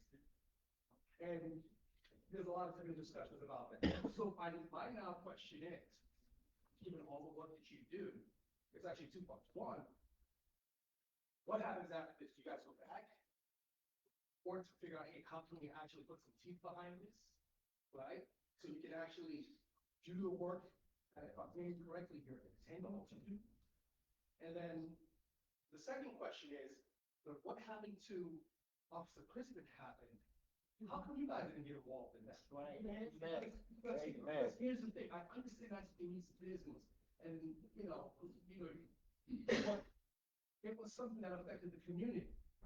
This is a person that's just not an officer, it's an officer in the community that has a great reputation, people go to, and if people want to talk to the police, and they can't talk directly, they would find him or other members of the community that are police officers, right? That they talk to, which also helps in policing, getting information to police to deal with the crime and such that we have in our city. So where were you guys then? And if there's something blocking you from doing that, one, is it something you're looking to change? And two, if it is something you did, you got to write a recommendation saying, hey, this is how this affects the community. This is how this is going to affect even the job what you do, right? Because there's no point having officers, command staff, when the moment they do something that someone doesn't like, take them off. Right. This is a problem at Boston. Oftentimes we have people of color in positions.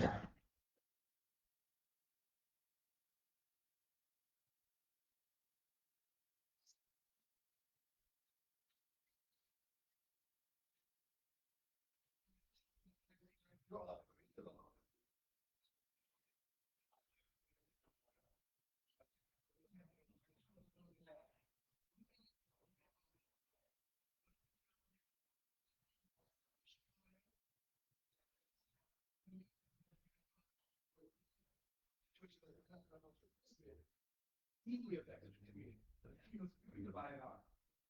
So, those are two questions. And before you respond, I just wanna recognize Councilor Culpepper, just came in, District 7, as well as, Councilor Mejia, at large, just came. Thank you for coming. And share. And that's when you the hold on one time? And Councilor Ruzi, pardon me for overlooking that. Give thanks for all you coming. And you're gonna respond to that, and then Assistant Sandy, you got a question. Great, great discourse, if you will. I think, I can sense the frustration, in terms of the process, in terms of all things are going. And I share them, What I will say, to answer the question, is that we go back to work. The work is happening, right? I just talked about many times about the annual report, in terms of what, people are taking complaints every day. CRB's meeting every day, every other month. So the work continues, right? In terms of this authority and some of the gaps, you articulated it, the city council here, like, I'm just implementing the work, right? Now, is there gaps? There are. But I can tell you, There's Corey Jordan is in now too. I see Corey is our community engagement person. There's about 15 of us in that office. We go to work every day to serve the people of Boston the best we can. The other thing I should also mention, I thank Sam for the work that he does and Tony and some of the members of the community that are on our board. They're not full-time employees. They are boards. You know, your board members, they're not full-time employees. So the onus on us to continue. And we are doing it. Is it, can it be improved? That's what we're here to do. But the office, again, to kind of go back to our message earlier, we just shared some pretty entrenched, including the issue that you mentioned, issues. The office 5 years old, right? So it's step by step, day by day, we move the work forward. Can we do more? Yes, we can. But we also are doing a lot of work on a day-to-day basis. So again, I understand the frustrations. I'm doing the work every day. It's frustrating, some of these issues we're dealing with. But our heart's in it. And I think, at least for me, as the current leader of this office, I mentioned earlier that, there actually Stephanie Everett, who everybody knows, now elected, had the office. There was a gap, unfortunately, in hiring the next ED.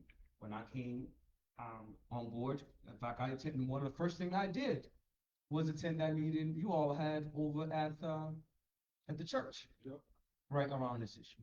And I just got to the office, right? I didn't have a debit, right? So all I'm saying is the work is going to continue to happen. But I understand your frustration, and but we'll continue to do better. Well, let me ask a question. Sure. What is your vision? I was asking 5 years from now, what can we?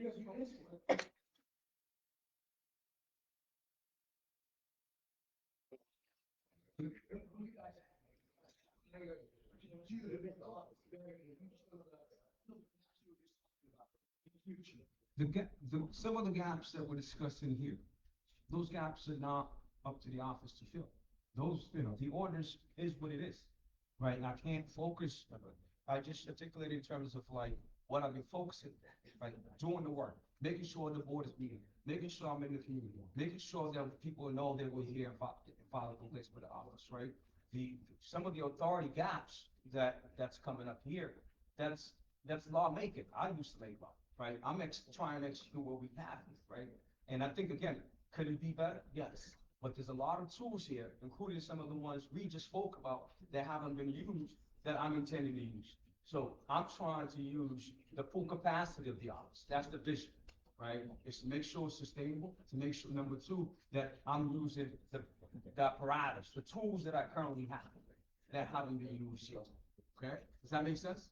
But in terms of like the gaps, particularly some of those discussed here, those are some of the more long-term things that involve, lawmaking, right? This is execution of law. So does that make sense? Yeah. So, I just James, you had a question of Tony and everything? Yeah, just real briefly, I think rather than, I think a lot of the conversation is going around the real issue. The real issue here is not about politics. It's about the humanity of people who live in this city. Police reform is not about politics, right? It's about humanity. And how we doing the work. It's not just about what happens at OPAC. It's about the curriculum that exists in police academies. This is changing role of how we train police officers. I think those are some of the bigger issues that oftentimes people don't know about. As a member of the Municipal Police Training Committee that creates the curriculum for police officers, we're talking about a lot of these issues. There's issues of implicit bias, right? Those biases exist in our communities. And to the extent that they may exist in our communities and people act based on those implicit biases, we have to do the best that we can to minimize that in policing. And I've been pushing this curriculum both at the MPTC and at PostVet. We teach young police officers about the history of policing, right? If young police officers don't know the history of policing, when they go into communities, they don't necessarily understand the angst, the frustration, the anger that exists in a lot of these communities, right? If we're not doing those things, if we're not talking about implicit biases that we all have, as someone who worked at the police academy, we ran an a scenario-based instruction block where we had recruits come in and they were playing the roles of suspects. And across the board, every single recruit, when it was their turn to play the role of a suspect, put a hoodie over their head. So what are those recruits coming out? How are they seeing some of our young people on the street with hoodies? This is by no fault of their own, but if there's not somebody in there to say, hey, did you notice that across the board, every single one of you put on a hoodie when you play the role of the suspect, we're not addressing the real issues. And do we have people in the right positions who are going to address those implicit biases that exist? Right? Those are the bigger issues. Yeah, we can sit here and talk politics all day, but for me, this is not a political discussion. This is a humanity discussion. This is stuff that happens to people day in and day out. And oftentimes it goes unnoticed, right? It goes unnoticed. So let's really dig in. And I get it. There's some people here who are politicians. I'm not into that. For me, I want to talk about and see how we can impact and make changes that improve how police officers engage and interact with our communities and our young people. If we're not doing that, I don't want to be here, right? This is going to be the bigger issue. Okay, but. Mr. Sandy? Can I have a couple of things? You said that 56% of them are black and brown people, but only 22% of the population. My question was, those numbers, did you have that data? What is being done to decrease the number of the rest of black and brown? Question number one.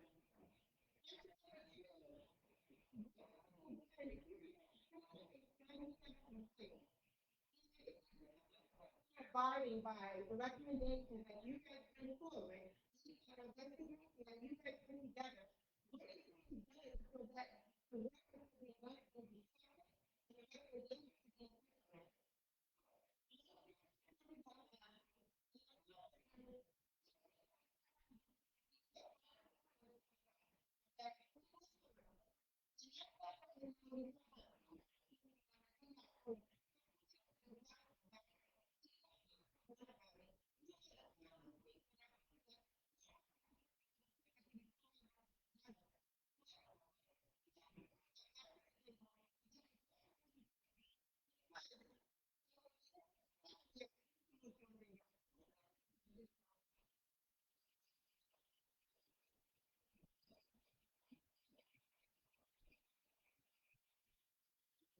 Recognize State Rep Brandy Fluker Oakley as well. Flukery, Park South, give thanks, Park South. And then two, anybody else here from any elected officials' offices that I need to know about? All right, thank you. Oh, 3 questions. If it's something that's not in your purview, just simply say it's not in your purview and let us know who you speak to. I again, sympathize with some of the things you're talking, right? But I will say, you know, this discussion that we have, to answer your number 2 question, okay? What is it being done? This discussion about the authority of OPAC is fruitful to be had, right? But as I said earlier, the authority that OPAC has is, to be clear, to make recommendation to the commission. That's in the orders, in the law. And as I said earlier, that's for lawmaking, and that this job is not for me to make laws, it's to execute. Does that make sense? No. I'm not trying to be rude, but then it feels like it's just performative. Yeah. Because if you guys go through this entire investigation, speak to all these people, they talk about what has happened to them in the community by law enforcement, and you bring it to the commissioner, and he's like, I'm not gonna do it, then what is the point? Good question. So let me interject here with this. So as a person, once again, I was a member of the Police Reform Task Force. Eddie was a member of the Police Reform Task Force. Allison was a member of the Police Reform Task Force. When we put this together, right, the idea is that first of all, it was to be independent. So there was even some, concern about that. Is it really independent? Well, independent meaning it's not housed within the Boston Police Department, right? So there's a level of independence there. Mm-hmm. What was written down and codified into the ordinance, right? The powers that they have, my problem is like not what was written out, but the fact that we're not operating at maximum potential. Look, my little car out there, my little Kia, the speedometer says 160. Okay? Now, I'm never going past 100. You know what I mean? you know, the highway, 93. But the point is that there's a lot of stuff there that's not being used, right? And to his point, I don't think that this is a failure of Vondro and his team. I think that right now, as he said, the three-prong approach that you know we conceived of, that in order to do the subpoena, you have the executive director of OPAT, you have the chair of the CRB, and the chair of IR all come together to execute that or exercise that subpoena power. But as he says, really hasn't gotten off the road yet. So these are the parts where I would say, let's strive to be a little patient. Some people will, it's been 5 years, but he's only been here for how long now? A year and a half plus. Year and a half. So, and then to the point of what Councilor Flynn was talking about, the hearing, and everybody who's, you know, on the city council here has gotten my, you know, several missives about why we need a hearing. These are the types of things that we need to, in my belief, go back and strengthen so that it is written out clearer. There is a clear line for compliance, as what we've been talking about before about the union. There is no, you know, impedance there with the union telling people, hey, you don't have to comply or whatever. So this is kind of the point and why we're having this meeting, so that now we should be able to move forward and clearly identify what we need to do to strengthen. There have been some people that says OPAT needs to be abolished, right? I don't believe that it needs to be abolished or dismantled. I believe that it needs to be strengthened. We worked so hard to get to this point. Let's not abandon what we have for police reform right now, but let's try to work to strengthen it. You know what I mean? So that's my thing. If you had anything or anybody else had anything to say, I know I got a comment from brother right here, and I got a comment from Councilor Mejia. Did y'all want to take that? Go.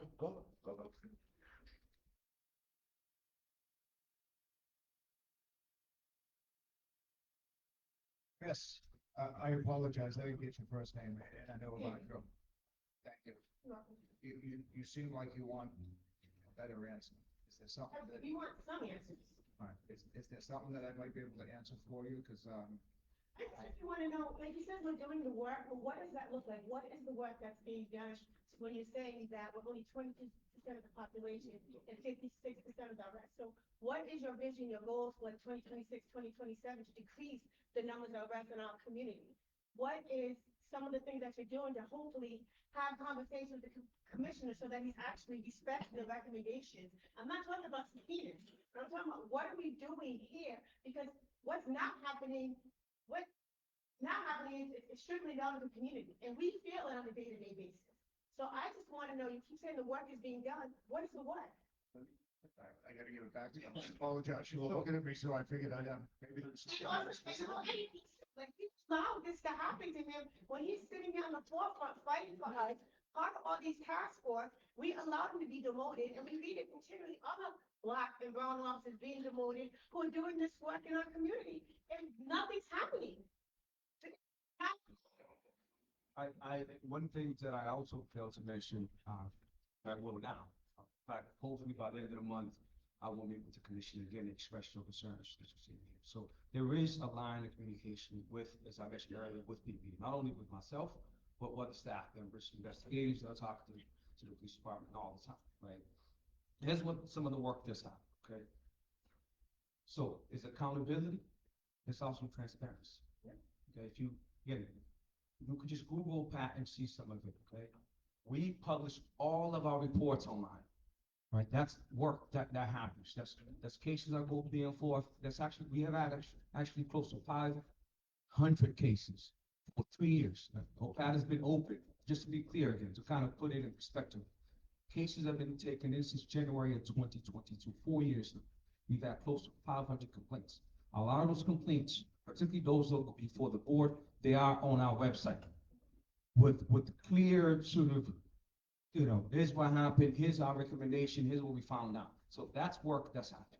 That's on our website. We have dashboards that are on the website too, that says this is, this numbers of stops that's happening within the city of Boston. This is work that didn't happen in the past. Okay, so all of this information, including, the arrests, the data around, whether it's race or gender or age, all that information is on our website. Now, I understand that the public doesn't have perhaps the bandwidth to go and search all that information, but since you asked specifically about work that's happening on a day-to-day basis. Now, to kind of, go ahead.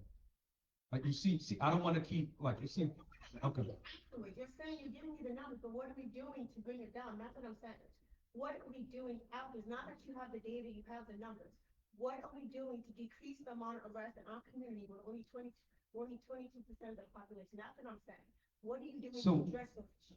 the next stage, perhaps, again, one, most of this is clear, okay, is that we make recommendations to, I'm just being honest, okay? In terms, we don't do the trainings, if you will, that Eddie was talking about, right? So we function as a civil entity and we make recommendations to people. So make analysis of that data and figure out what are some of the options in terms of decrease those points that we're talking, okay? But it won't happen overnight, right? Because I just gave you one portion of the work, right? That's to gather data, is to analyze the data, study the data, and make recommendations. So that's the next phase. Does that make sense?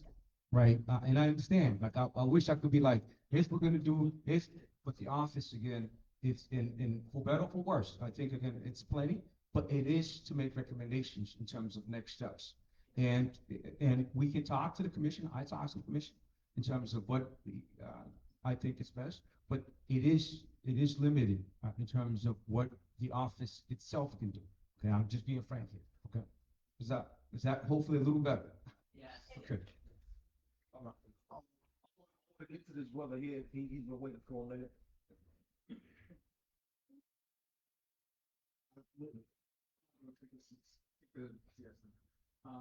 The two officers, Sergeant Detective Eddie and the union president. This is a question regarding callers. So a few years ago, I had asked the commissioner what was the policy regarding discretionary law enforcement. He said there is no discretionary law enforcement. Law enforcement officers have to enforce the law. Unfortunately, since that time, a lot of patrolmen have told me that they are not going to do their job because they have their discretion, which sounds like a discretionary law enforcement policy. Could you please speak on that and tell me where the disconnect is between the patrol and the superiors that are saying there is no policy regarding that? So I'm not going to speak on behalf of the police commissioner. I know discretion is a big part of policing, right? If we say there is no discretion, every single stop that we make will issue a citation. Every single time that somebody trespasses, we will arrest. Every single time somebody shoplifts, we will arrest. Absolutely, police officers, I've always exercised my discretion. I can't speak for anybody else. I just know that doesn't work. If we strictly enforce every single law violation that we saw, I don't think that would work for the community at large, and I don't think that would work for police officers, because every single small violation that occurs would result in an arrest. I don't think anybody wants that. Again, I'm not speaking on behalf of the police commissioner. This is just my experience as somebody who taught at the police academy for 7 years. Now, there are some crimes that we don't want police officers exercising discretion, right? If you rob my grandmother, my grandfather, you pull a gun on somebody, I think your discretion is substantially limited, right? You can't be like, okay, well, you walk away, don't do that again, right? Everybody here can agree with that. But again, if you trespass, right? If you're a kid, you're running around and there's a door open, you run in the church and you look around and you exit out and you're not doing anything, do you want police officers arrested? Absolutely not. I don't think the church wants that. So while we want to limit discretion, because part of discretion is that people get to use their own implicit biases, right? If somebody doesn't like me because of the neighborhood I live, the clothes I wear, and they exercise their discretion, that generally doesn't play out right. But at the same time, we know that if we strictly enforce every single law violation that existed, our cells would be full by the end of the day, about a third of the way through the day. That's just my perspective. Again, I'm not speaking on behalf of the police commissioner. Just my experience as both a police officer and someone who taught at this academy. I'm probably going to answer you somewhat like Eddie. Discretion is an extremely important part of policing. You heard me say earlier today where I grew up and how I tried try to treat people. When I was answering calls on the street or coming in contact with citizens, I treat everybody the way I want to be treated myself. It's the same thing I instituted to my own children. Imagine if a police officer just made an arrest utilizing their own personal belief. If I didn't like you, or I didn't like her, or I didn't like somebody for the way they look or the color of their skin, and I just arrested them because I didn't like them, that's not discretion, that's a bias. So let's make sure we separate the two. Discretion is extremely important. Like Eddie says, if kids are fooling around, they run in the church, they knock something over and break it, we don't want to be mandated to arrest them. Same thing with kids in the schoolyard, they throw a rock. I'm not talking about a rock that injures somebody, a rock that breaks a window. I'm sure that none of us want our kids arrested. The last thing we want to do is bring kids into the station, lock them up, stop fingerprinting them, call their parents. Discretion is very important, but discretion boils down to common sense. Treat people the way you want to be treated, regardless of who they are, where they live, the color of their skin, and make sure that you're treating everybody equally. Discretion is extremely important. It's an important part of policing you have to have. So I don't know if that's what you're referring to, but if it's something more in depth, I'll go first and then go to Eddie. It's more in depth. So then to clarify, this isn't about something that you actually put, and it's interesting that y'all went straight to arrest and not say get citations. As somebody that has a disability, I am advocating for not only myself, but a lot of people that have disabilities that are impeded from people parking in crosswalks, people parking in disability parking areas where they don't have the right classifications or licensures in order to do that, which is impeding that person. That does become a bias when I'm trying to get my transportation that I've coordinated in order to come pick me up and they can't do it. And there's a police officer that is saying that they're not going to exercise their discretion because they want them to live and let live. Okay, where's other people's as well? And that's where it is. It shouldn't be. I understand what you're saying about discretion and bias, but that's where I ask, where is the policy in regards to that? Because as somebody that is now asking for assistance from law enforcement, they've directed their bias or discretion against me, is what I would do. To co-sign what he said, as a protection agent, I work down this at the McDonald's down in Gill's Corner. I refuse to work there because the police do not enforce. When I called them to remove someone who parked in handicap, as a matter of fact, I have video recordings of police officers parking in handicap, going in at Target to purchase something while they're in uniform, come out, go to McDonald's, and get a meal. When I go to trespass somebody who was shoplifting, and the shopkeeper said they don't want them in there, I have to go through a hassle and quote MGL in order to get an officer to trespass the person. Not only that, they sell drugs down there like candy. And if I can see it, they can see it, they drive up, the drug dealers don't even move. And so to his point, I can understand why he's pissed off, because me as a protection agent, it's dangerous for me to work down there because the police don't enforce the basic laws with basic civility. And I think this is what this man is talking about. We need basic protection for the civility of our community. And I just want to make sure we don't go too far off of the beaten path here.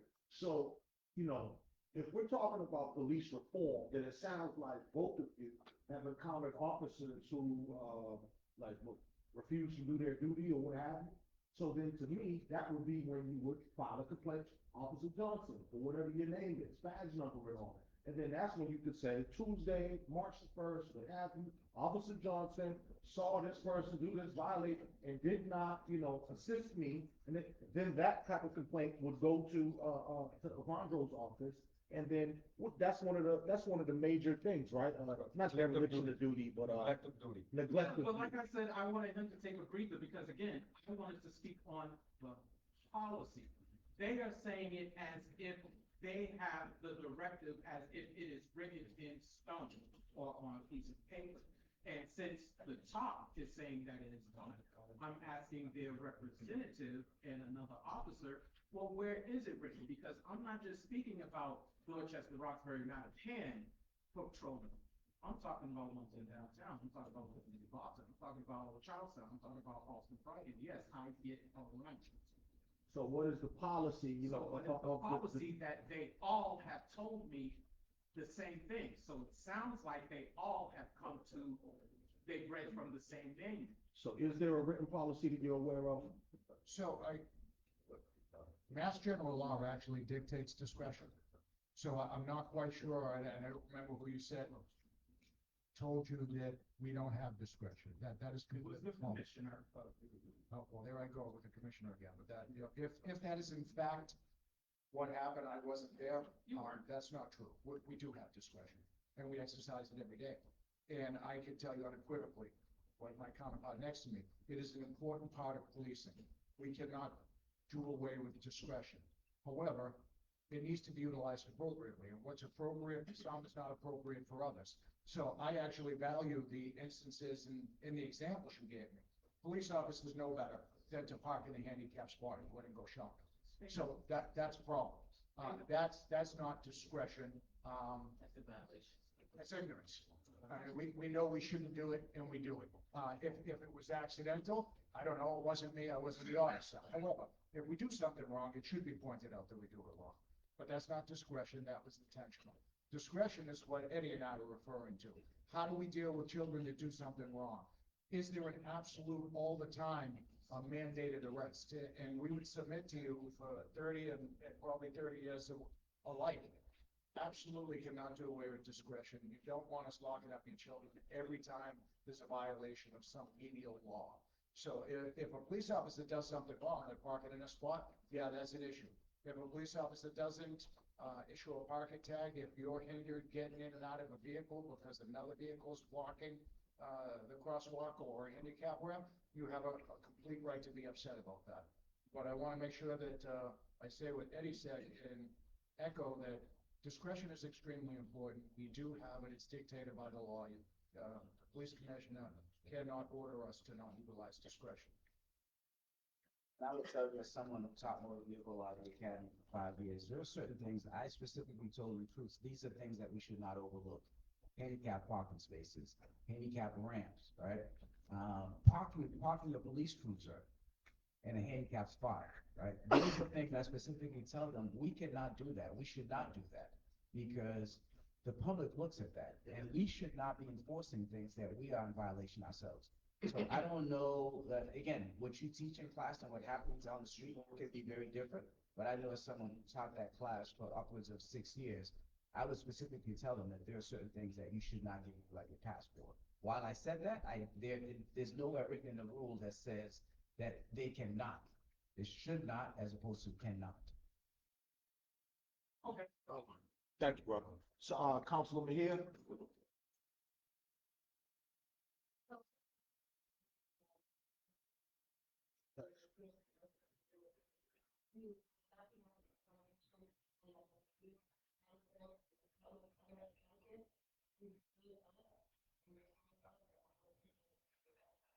It does.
Counselor, I appreciate what you do. I remember bringing that up in the meeting. Uh, Can you hear me? Better. I will say this too. Sam went through that process. So did Tony Fugate. We had, obviously the process, just so people understand, process for some members of the boards, 15, 9 on the CRB board, and 5 on the Internal Affairs Oversight Panel, are required by ordinance that recommendations come through the city council. We had, and I don't remember if this was over a year ago, perhaps a year ago, at least 15 interviews. And I did not know this person. I did not know most of the people that came through, right? She, and obviously, actually, there was more than one person in the interview process. It wasn't just you. She kind of said some of those things in there. She mentioned that she saw in the city, she saw in DPS, so as an attorney, I said, perhaps there may be a conflict here, and then I need to look into it. It was my duty. I was not making an assessment. I did not make a final decision. In fact, I don't make the final decision in terms of who gets on the board. When I'm doing the interview process, I try to make the best assessment, and if somebody brings something up as an attorney, as a former prosecutor, I'm taught to look at those things. So if you're suing the city, I'm not saying it's a conflict of interest, it perhaps is. So I raised it, never made a decision. One, because it's not my decision, right? Number two, because that was not my intention. I was just trying to collect information, just like when I interviewed my staff. Remember, somebody says something that's sort of like, huh? I gotta know more. And so that's where I left it with this attorney. Again, I never met her before. I had no reason to make any judgment on her. It was an inquiry around what, and in fact, I didn't ask her if she was suing. She mentioned that she was suing the city on many occasions. Actually, I thought that she was saying that she was personally suing the city. So perhaps there was a miscommunication there, but my intention was never to make an assessment into her ability to serve. But if I hear somebody say something like that, I'm gonna sort of, it was an attorney in me said, okay, right? But if that was the assessment. I did not know she was connected to you personally. I did not know how people were appointed, who made what recommendations. It wasn't until she emailed that. And obviously in that email, she made it clear, as you said, it's a public record, I got it. She made it clear that she withdrew. So at that point, I'm in the middle of, again, moving the work forward. I got, I think, a credible, independent and objective board of people across the city, and we're doing the work. And I'm sorry that she feels that way. That was not my assessment. I do not know later. I appreciate your response, and I want to know, reiterate, that we're show turning point here in the city of Roxbury as it relates to people really feeling like they can voice their concerns. There's a sentiment of retaliation and people being targeted just for speaking up. And I think that all of those things, again, create an environment in which people do not believe that we can really fight back for the injustices that so many of us are experiencing. So I think that that should be part of the deliverable that you continue to do this work, is how do you repair that trust? The trust has been broken. It has been. Boston, knowing the history of Boston and the racism that exists in the city, is denial. And I think that you are well positioned, right, as a Black man, to really understand who it is that you're here to serve. And that's the people. That's And why I think that we're here to help you do just that. Thank you, and again, I appreciate the work. I know you were heavily involved in the creation of OVAT. And, you spoke to it a little bit here. I have 3 kids. I spent 3 hours there. I was not subpoenaed to be here, right? I believe in this work. And my intention is to do the best I can to move the work, right? It's not going to change overnight, right? But I believe, and I'll say it again, I believe we're making headway. There's a lot of changes. Some of it, a lot of it is structure, right? That perhaps maybe now, maybe in the future we can change. But I'm proud of the work that we're doing, right? I'd rather be at home with my 3 kids on my side, right? But I'm committed to this community, right? And so I appreciate again that sometimes things can be misinterpreted, but she mentioned one thing, I just sort of, that's why I do what I do, because, you know, I just didn't start the other day either, right? So flags, particularly around conflicts, sometimes come up and they turn out to be nothing, right? But she immediately went into that zone, and I apologize that she felt that way, but that was not my intention. I just was asking questions. I didn't even ask her about it. She brought it up, and I sort of thought, oh, you're suing. I actually thought again that she was personally involved in lawsuits, right? But I didn't, you know, I'm not. I'm an attorney, obviously a former elected official. I'm not in this capacity as an attorney, and I couldn't assess that. So I just kind of raised it in order to kind of go back to the lawyers if we moved on with her. But immediately, obviously, she took the step, and that was fine as well. But you know, I'm sorry that she felt that way, but that was not my intention. Okay.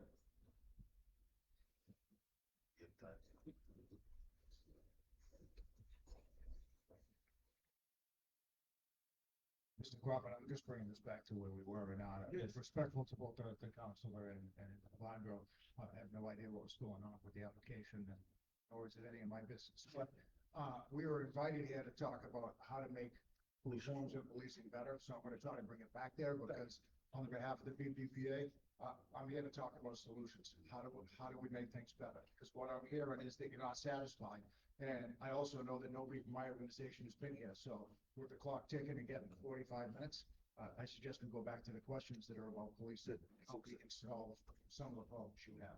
Exactly where I was going. So one thing we've already heard, no, Councilor Flynn has left, but I think that what we're having is a consensus that, there needs to be a city council hearing. So, Councilor Culpepper's here, Councilor Weber is here, Councilor Mejia is here. I think that, Councilor Ruthie, I'm so sorry. I know, listen, gotta send me a memo. So that I think that there is a general appetite for this to be fleshed out in an actual public hearing where people can be called, particularly the commissioner, and maybe other VPD brass, to the point of, Councilor Mejia with some of the, retaliation that has come on. I know that, I was shocked to read in the newspaper the other day about, Eddings, who I know many of you know, where you were actually, tasked to find, corruption or you know, somebody, you know, skimming the till over there. And he does just that. When he finds a lot of people, that were doing it, and then he's demoted for that. So my concern is, as a person who, you know, worked on the reform, if we have the reform and then you can get in trouble for trying to do the reform, right? That doesn't make sense. And the message too that I saw, well, a couple things, and I guess we could really move down on that. One that I saw was said that, well, we can't just, you know, get rid of whatever it was, 15 or 20 officers or whatever it was. We can't just get rid of that many officers. So my thing is, okay, so based on the headlines, so what if there was one of these sex things that happens and you catch, you know, 20 cops who were unfortunately engaged in, you know, kiddie porn or something? We just we can't fire them. We can't afford to fire people because of whatever the personnel shortage is or whatever the deal is. But I think that there has to be something really, really etched in stone that when wrongdoing is uncovered, it really gets dealt with. And that people who may report wrongdoing, whistleblowers, what have you, you know, exactly, you know, in the hood, of course, we got this thing, you know, stop snitching, right? But if you really know some of the things about snitching and a rat and all this type of thing, the main people who have that code, like the mafia, right? Police, right? Because they are ones that don't tell on each other quite often. And I'm hoping to promote and cultivate a culture where wrongdoing is not tolerated. Because if you and me are somehow affiliated and you do wrong, your wrong reflects badly on me. And I want to be clean, right? So I think here that we've already, you know, discovered that we'll be looking at doing a city council hearing, hopefully sooner than later. As I wrote in my email to the council, I believe that it's Henry Santana now in this Public Safety Committee, I believe it would probably be best suited to be in the Public Safety Committee. I believe that Councilor Weber should have some sort of lead role in there based on your past experience as an attorney for Manlio. And then, we call in the cast of characters, everybody, like I said, from the commissioner, representatives from Manlio, people like Mr. Calderoni, the OPAC folks, post people, because obviously here in a forum like this is good on the community level. We show that there's an appetite for this. People are engaged, people are involved, but there is no policy, no legislation or anything that's coming out of this room. There's nothing, no tangible there, right? So we have to get there. And I believe that the first step to do that is a city council hearing, examining this issue and ways that we can strengthen what's written in the ordinance or find where there is a blockage between what's written in the ordinance and what is actually being carried out in reality. So, everybody, please, let's go. I have thought. Was there a question? No. Open it up for discussion. Oh, yeah, no. Open it up for discussion. So I think one of the things that everybody's been sort of kind of, I feel like, getting at the same point here, which is that, like, what do we want to see from police reform? What do we want? How do we want that accountability to actually happen? And I'll tell you very simply, from the Civilian Review Board, what we want to happen is we want our findings to be final. We want our recommendations to have some staying power. Right now, we have like 4 or 5 or 6 sessions a year where we sit in a room for 7 or 8 hours and we review. It's really like tedious, but we review all these complaints that come in. And then we debate them, we review body camera footage, we review documentary evidence, we call witnesses, we have these hearings. And then we come to these decisions and we send them to the commissioner and we don't hear back for a year. And then we don't get a decision, or they say, oh, we don't agree with that. We have to do our own investigation. I'm like, no, we already did the work. We already sat there for 7 hours talking about it. So if we're talking about like what I want to see in 5 years, I want our recommendations to stick. I want our findings to matter. I want it to work. So I think that's where I'm hearing all this and I'm like, I just want us to, the decisions that we make in that room, I want them to be decisions that actually seem to stick. So I'll give this to.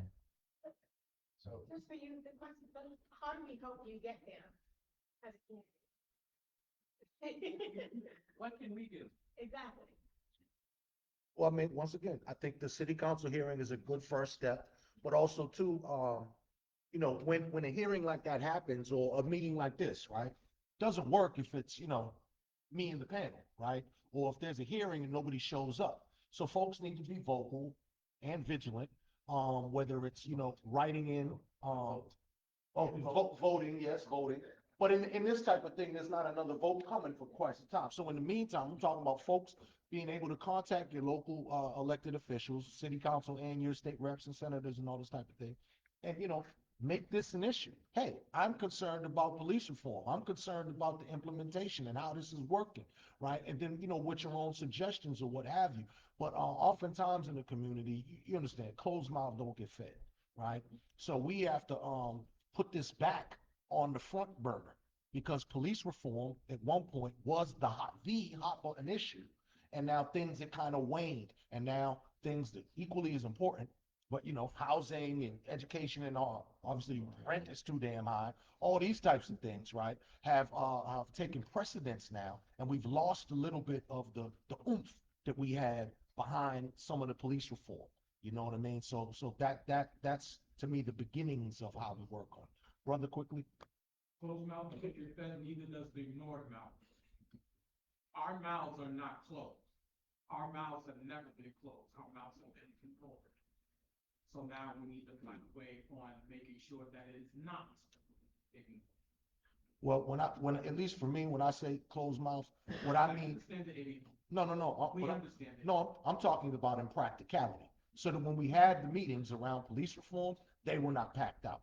That's what I mean. So if we had hundreds of people showing up instead of, dozens, right, that has an impact.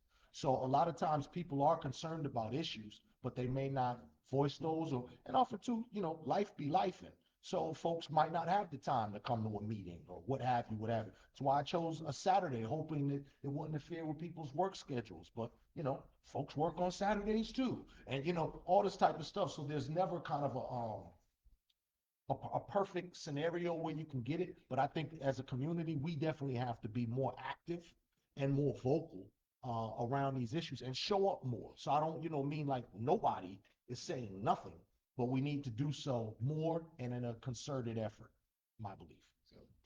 Hi, I just have some comments in what I would like to see, specifically Police Patrolman Association. This is, as a mom, as a police member, this is what I'm asking you. Accountability is a thing.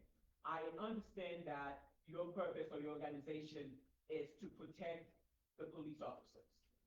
But with that said, Boston Police Department is about community policing.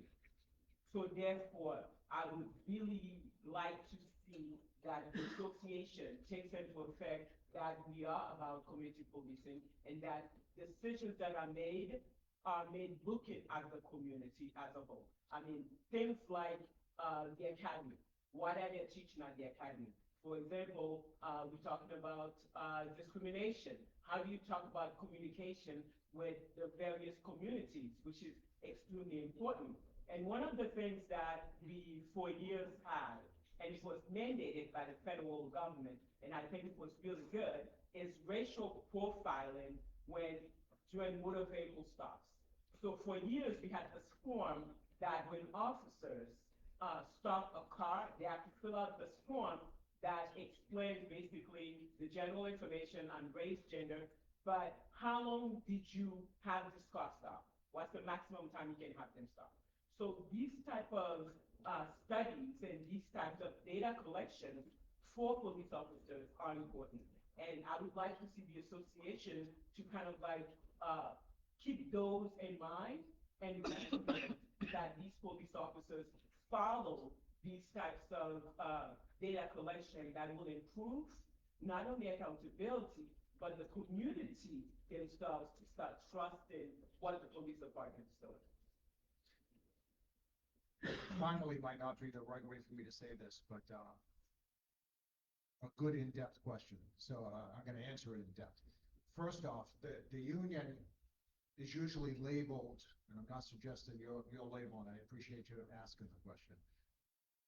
Our goal in our existence is not to protect bad offices. It's not.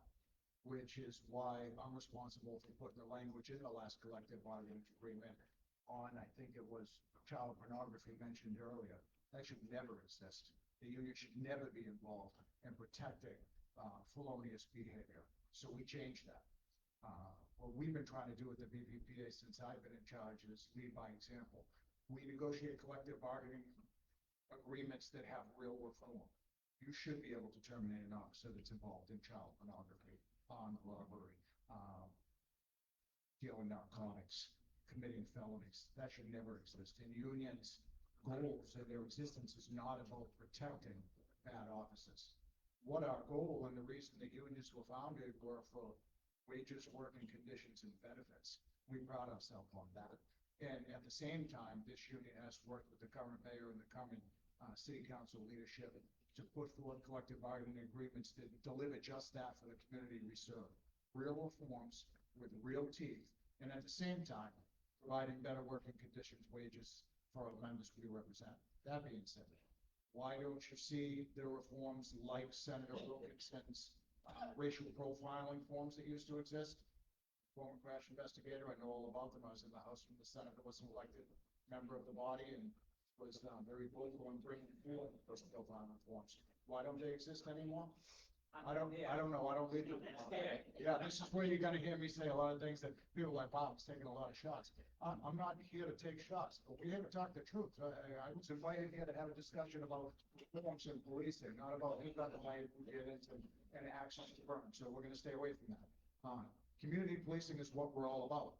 Gentleman on the left over here mentioned President Obama. I like to do that when I give my speeches as well. Look no further than the Boston Police Department. We know what we're doing. I've been around for 3 decades. This is a much better police department than it was in 1994 when I came on. Does that mean we're perfect? No. Can we do things better? Absolutely. What it boils down to, Miss, is about communication. Why aren't we teaching these kids in the academy? Why doesn't the union have a role to play?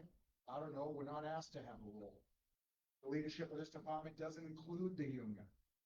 They don't include us in these conversations, in these teachings, in these trainings. Our opinion is not valid when it comes to working with OPAT in the investigations. Why does the department take 7, 8, 10 years to investigate something and hand down discipline? Why did Superintendent Eddings, why did his cases go 5, 6, 7, 8 years before anything comes to light? I don't know. The union's not included in any of these conversations. Maybe if we were, things would work a little bit more speedily. That's probably not the right English, but they would work more quickly. I try to keep myself composed as well when we get into this, because growing up in the city, being a father, being involved in the union, having started from 94 to present, having been involved with some of our councils to make real reforms, it isn't fast enough. Some of the things that I hear you complaining about, why does it take so long? That's a great question. I think it boils down to communication. That's really what it is. If you want to get things done, bring the players to the table. You want the department to run in a more efficient manner? Bring the union to the table and have these real conversations and have them right here publicly. You want to get things done to better serve the public? Include us at the BPPA. We'll help you get that done. Thank you.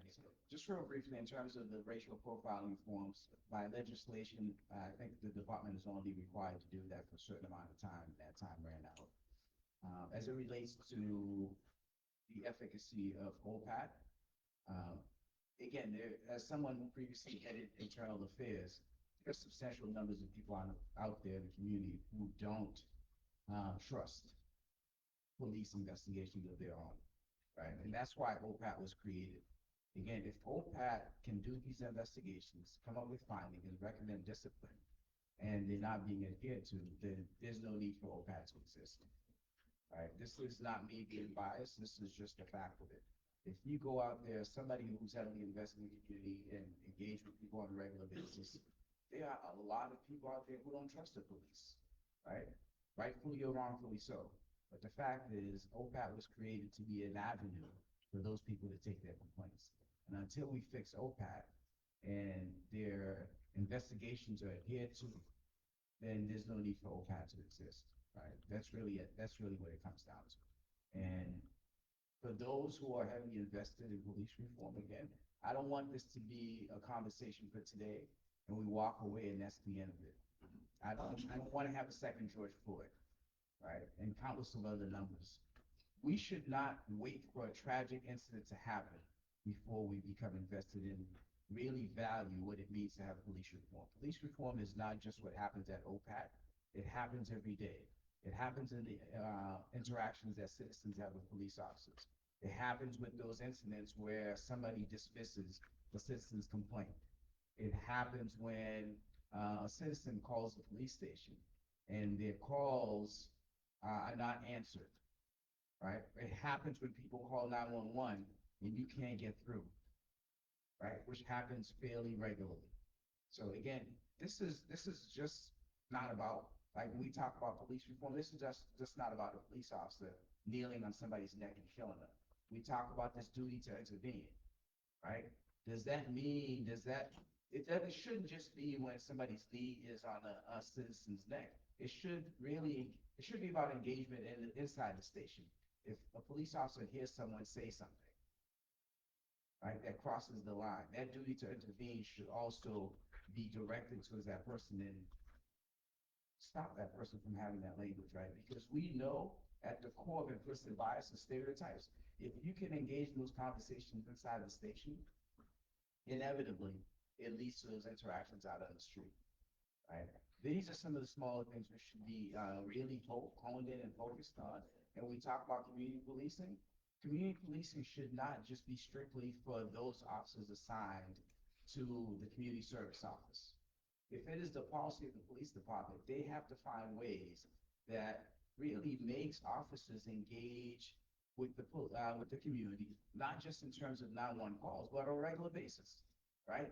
So you're not just a uniform. One of the things I used to tell young recruits when they're in the academy, you do not just want to be the uniform, because the uniform's history is not very good.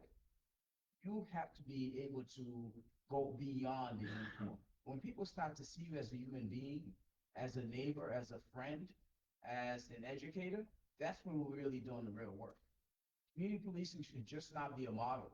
Oh, yes, our motto is community policing, but are we really doing it? And yes, we need police officers to go out there and take guns off the street, to take drugs off the street, right? And to deter gang activity. But at the end of the day, the bulk of our time is not spent doing those things. It's really around communication and engagement.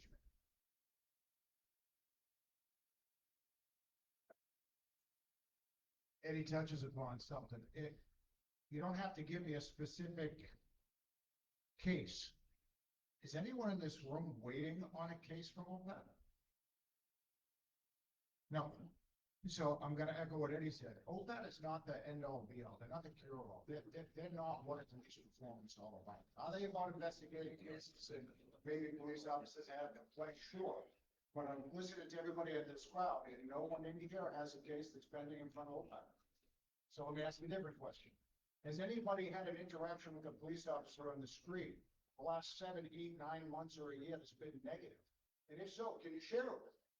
Because that's how you fix problems in the police. That's what police reform is. When I talk about, hey, I'm available to come to this with Mr. Crawford, and he was surprised, to be fair. We can't help you fix a department that people are saying is broken unless it's really broken. If no one has a complaint about a police officer's interaction, then what are we talking about? If no one in the room has an OPAC case, what are we talking about? Sir, please share with me. Great point. So I do have a question for you. As the leader of the union, did you take over from Patrick Rose? I'm sorry? Did you take over from Patrick Rose? No, sir. I took over. I was elected after Mike Leary resigned and left. But Patrick Rose was the president of the union, yes. So everybody who doesn't know, Patrick Rose is a former union leader who was in the minute pedophile, who raped, I think, the grandchild or children for almost 30 years. He just recently was convicted in 2022. So I'm curious, police reform really is an internal issue, right? So I'm curious what the climate is within the department around having been as a leader for so long and understanding that reform maybe could have stopped him after 5 years or 10 years, but he was able to live as an officer for 30 years while violating children in this community. And I don't know if there's ever been any real reconciliation about that. So it sounds like you're looking for the community to kind of tell you what some of the issues are. Internally, we're looking for you to tell us what some of the issues are. So that way we know that there's some appetite to try to fix it. Thank you for bringing something up. As I'm trying to prod people to share with me so that we can be part of the solution. Patrick Rose, everything that you said about him is correct. I don't know legally and I don't know internally what happened. I'm not blaming anybody that was in the command staff. I have no knowledge of any of that. Wasn't involved in any part with the investigation of Mr. Rose, and I wasn't a member of the leadership at the time Mr. Rose was charged and convicted, let go. I'll say that his actions are heinous. There's no excuse for it. There's no room for it in policing. I don't pretend to know why it took so long, what happened to the investigation. I can only tell you that this leadership, while I've been president, we've delivered those reforms. Never again will you wait for an investigation before you terminate and fire an accused pedophile who commits a felony in the union. So when we talk about how can this union help you, help us make things better, by this conversation. Under our leadership, we're we're not gonna tolerate that behavior. There's no police officer that is under the BPPA that I've spoken to that condones that action by him or by others. We won't stand for it. It's embarrassing. It should never happen. It surely should not take months and years to fire somebody for an action like that. We can make sure that won't happen again. So in order for the union to be more involved in these reforms, we need to hear what's going on. What don't you like? Because I can tell you from the offices that I see, whether it's our community relations groups, our community service rooms, walking beats around the city, whether it's parades and functions that I and our leadership team attend, people really like their police department. When I walk around Dudley Square outside B2, when I'm over at the cookout at B3 and Mattapan, the residents that are coming up, they appreciate what we're doing. But if there's something that people in this crowd see amiss, if there's something our officers aren't doing or things they're doing that embarrasses you, you don't like, please share it with me, and I'll do the best I can as a union leader to address it. Yes. And I just think to your comment though, because I've worked with Jamal on this issue for a long time, and the former union presidents would never come and have this issue. So I do want to acknowledge the fact that you showed up and you've been responsive, so thank you. He did bring security though, so. You're very welcome. You know why? Because this is what community policing actually looks like. This is what police officers in the Boston Police Department should be doing. Coming out here and talking to you about what's broken and how do we fix it, and having the courage to actually go out and make the reforms. It's things that have been lying there for a long time. Yes, Mr. Just real quick. Like 17 miles.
You know that, Ms. Hunt, thank you for sharing. I know Eddie wants to answer too. I can tell you this, that, without bringing your personal information here public, if you come see me afterwards and share some information, I'll track down some duty supervisors in whatever station it is and some of the officers involved. I can't pretend to say that I'm gonna back you and say they were lying. I don't know who did or did not do what they were supposed to do, but I can assure you, if you want to share some information, I'll do some running around and speak to some supervisors about it. No, the judge knew they were lying because the address they had to deliver the restraining order was my address. And was there an outcome? It was my house. But I know, did the judge do anything about it?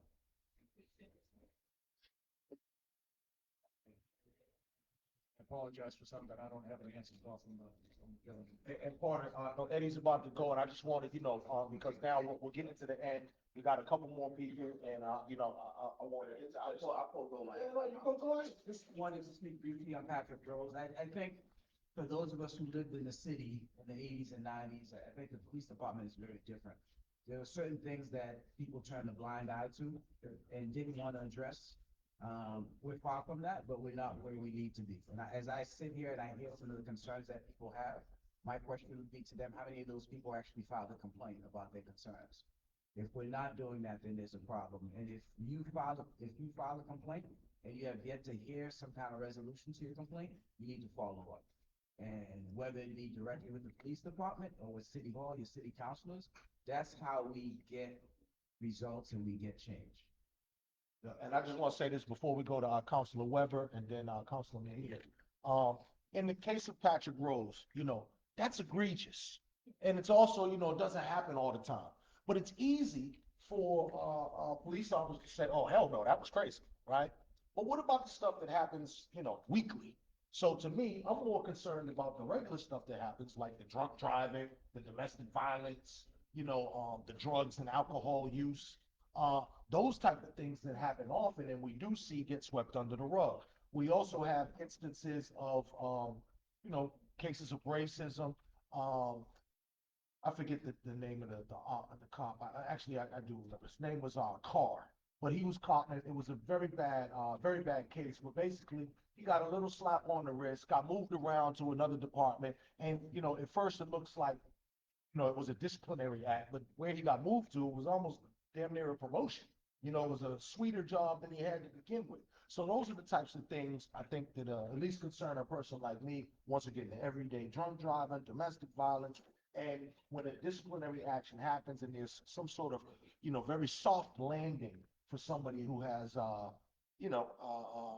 connections. I will say this, we haven't talked a lot about Post, but Post handles those situations now. Regularly, they suspend officers, decertifies them, so it's important to know that. So if you have a serious issue that you think is not being addressed either at OPAT or through the Boston Police Department, you should reach out to OPAT. OPAT gets results. Post, I'm sorry, Post, P-O-S-T, does get results. Their discipline is not dependent on the police commissioner. They are a wholly independent agency. Regardless of what the governor says, what the mayor, city councilors, they impose discipline, and it is adhered to. You should also know, as you're bringing up racism and hate crimes is a felony. Now that you have the felony language in the collective bargaining agreement, the commissioner can act a lot more quickly in the investigation and terminate the officer under charge. So there are a lot of things that maybe people don't know that have been going on, but squeaky wheel hits the grease and communication is key. There you go. Councilor Weber. Thank you. My favorite councilman. Yeah. So in terms of police reform, OPAD, Post, I feel like what we're talking about is taking down like the thin blue line, making sure that our police department isn't covering up or ignoring conduct that hurts the public just to protect people inside the police department. So that's why like the Eddings thing is just, it's like this exactly what we're talking about. This Eddings found fraud in paid details, and the commissioner allegedly, according to my old boss, Harold Lichtman filed a lawsuit, said, well, this is going to be bad for the department, and then demoted. So, this is the kind of practice that we want to target. I just say, in terms of the union, the fact that we, like in the history of the union, that we had to negotiate at the bargaining table to be able to terminate people who had felonies is just, that shouldn't be part of a bargaining. Like, I feel like, that should have been offered, outside of that a long time ago. But in terms of what we can do in this framework, we do hear about problems. And the problem is September, we have a letter from the Civilian Review Board saying that their recommendations weren't being followed. They couldn't do investigations. Commissioner Cox responded in December saying, one, that part of the reason why they're not able to quickly cooperate is he said the collective bargaining agreement. It's not you saying it, but the police commissioner pointed at the collective bargaining agreement. So maybe you're saying he's wrong about that. But in terms of, I say, Attorney Cavallo and Civilian Review Board, like, what mechanisms can we give you? Are they there and they're not just being followed? I still don't understand. Are the rules there, they're just being ignored? Or are the rules, do we need to change this because we didn't realize that the police, the police brass wasn't going to respond? We've had the same issue with our surveillance oversight. We voted against the use of some surveillance tools partly because the police department wasn't seeking our permission. They were supposed to seek the council's permission before they used it. So they weren't following the rules in that way. It doesn't seem like they're following the rules here. So I just wanna know exactly like, what, what they're, and you have recommendations, like we can clear up some things that you actually have to respond if we ask for information. So I'm still curious about, what tactic do you wanna see our council take? Do we need a stronger language, or do we need to enforce the language? Sorry, there you. No worries, Council. Never need to apologize. I should call me a bad name first when we'll talk about that. Let's address a couple of those first, then I'll turn it over to whoever else wants to comment. That's why I asked the important question from people in the room is, do they have a case pending and all that? There seems to be a disconnect, I guess, in at least what I'm trying to achieve, and some of the things that are floating around. If no one here has a case in front of OPAT, then I'm not quite sure why the focus is on OPAT. If OPAT's doing the work and Bondra's putting his team together and they're catching up with old cases, great, let them continue doing that. I'm not gonna pretend to make an excuse about the commissioner or why he doesn't answer in a timely fashion. I have no idea. But what should happen is the department should be following regulations that are set forth in Mass General laws under the post commission that Eddie and I both sit on. And the department should, in a timely fashion, open an investigation on the day of the complaint, complete that investigation, and hand down discipline in a 90-day period. Why that doesn't happen, I don't know. Need to ask somebody up top. That shouldn't fall on Evandro and his team. We shouldn't be here saying, hey, how come they're not doing it better? Hey, what can we do to help you go get them and make them do it better? The reality is they're not following the law. And that's what should happen. They should open an investigation, investigate it, close it, hand down discipline. You shouldn't be turning around listening, if the commissioner said it, Counselor, I don't doubt you, I just want to be careful the way I answer. If the commissioner says it's the collective bargaining agreement that's hindering anything, that is completely false. You're hearing me say it publicly. They should be doing it better. They don't follow the rules. The union shouldn't stand up, and we're not the bad guy. If the commissioner decides, or if Internal Affairs decides 9 years later that they're gonna discipline an officer for something that happened 9 years ago, but yet they let him work, or they let her work for 9 years on the street with no complaints, and then you're gonna discipline them for being late on a detail or something? Come on. There isn't a person in this room in reality that thinks that is okay. It's about communication and responsibility. Follow the rules, investigate whatever the accusation is, and close it. And if that doesn't happen, that's when Evandro's people should come in. And they should have some teeth in what they're doing, Counselor. But this idea of how can we help OPAC go after the commissioner to make things work better, I'm with Eddie. That's not gonna fix your community policing problem. Community policing, if you have one, is right here with the dialogue. It's not in that. Yeah, Larry, so if the letter says, it's difficult to comply in a timely manner, I believe, because of state law, internal rules and procedures, and the collective bargaining agreement. So it's not just that. And in terms of like how we can work, we can go through the collective bargaining agreement, next year to figure out if there is rules that are inadvertently getting in the way of OPAT's mission. But the fact is that there are complaints in OPAT, and that is the issue. Why I'm here today. Figure out what happened. Well, Counselor, make sure that I answer that telling that we sitting here. If you or a member of your staff or anybody in this room can find me a piece in the collective bargaining agreement that says that the union's hindering OPAT, it would be something new to me. Please point it out. And hold on before you respond. We're winding down on time. We got a couple more people with the hand. So I want to very quickly, Councilor Mejia, can you go very quickly? Then we're gonna go, Culpepper, and then we're gonna go, Officer.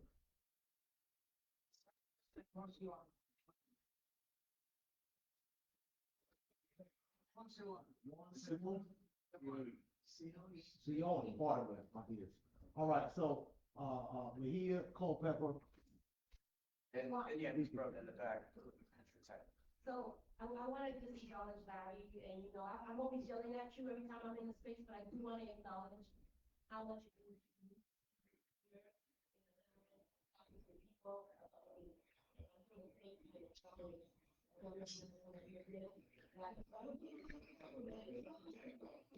I appreciate it, Council.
First of all, I want to thank you for being this meeting, working for the years that he had on this issue. Let me just read you something about why this whole commission was created when Andrea Campbell filed the legislation. This is what she said. This is about transforming a system that from its inception has been biased and disproportionately harmed Black, brown people in this country. So when we knew that from the beginning, we knew that it wasn't going to be easy to form a commission of boards that could go back years and solve some of the problems that we've all been experiencing. And I've been in a listening session as a counselor that has been 22 weeks. I've really been in a listening session. We had one in Ward 4, we had one in Ward 12, 29. And I've been listening to all the different comments that have been discussed. And we do need to have a council hearing. We do need to strengthen the commission. And I read the enabling clause a minute ago that has to do with the commissioner and him responding and giving a reason why, not responding on time. But as a lawyer, I know one thing, subpoenas are important. And as a defense counsel, we use subpoenas because that's one of the most powerful tools you can have. The other thing is with the commissioner is timelines. If it means that we have to put some timelines and the commissioner doesn't respond by that timeline, the recommendations become effective. There are different things that we can do. And so, yeah, let's do the hearing. Let's get to work on it. Good to see you, Vandal. And to see you, and it's interesting. Now, look, I may be wrong, but I think I read where they could have even investigated your issue with the commission. I think the board, could have looked at that and had a hearing on that. And I said, why not? I know you're in court now. That may be a little issue there, but look, let's work as hard as we can to strengthen the commission. And I'm sure council members will work together, but I've heard a lot of things that need to be strengthened that we can work on. The first time wasn't going to be the last time. So, I chair the Civil Rights Commission. So, being the chair of the Civil Rights Commission, they're gonna say we made a mistake. We should have never given Culpepper the chair of the Civil Rights Commission.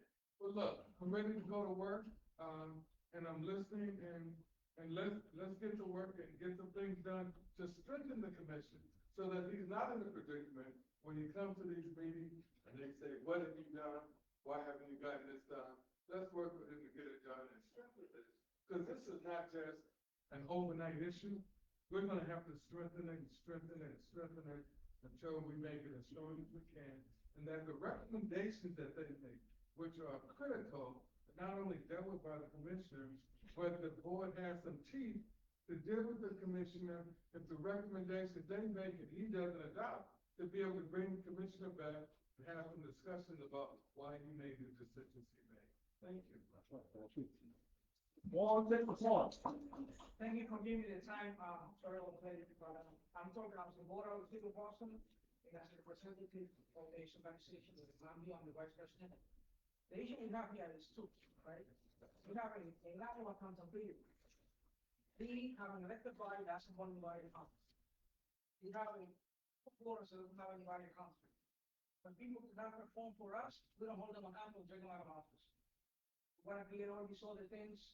To do this, that's the best way to go. People know they're gonna lose their job, they're gonna do their job, they perform. And then the other word is redundancy, right? We keep creating all these agencies to create more excuses for people not to do their job. And the police department has a way to punish officers. Why are they not being held accountable for doing so? So we're creating two positions and spending $5 million a year for our taxpayers' money that can be used to fix potholes in the schools. For something that the police commissioner has the money already to do, but we don't hold them accountable. That's a job for the elected official here. Stop creating. Our budget is actually supposed to be $5 billion. Is it $5 billion? It is. $100 is too much money to spend on something that we have a value already for. And you hold people accountable, and people can really lose their job and be punished. Why are we not holding those people that are holding those organizations accountable? Why are we creating more organizations who are spending our taxpayers' money?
All right, everybody.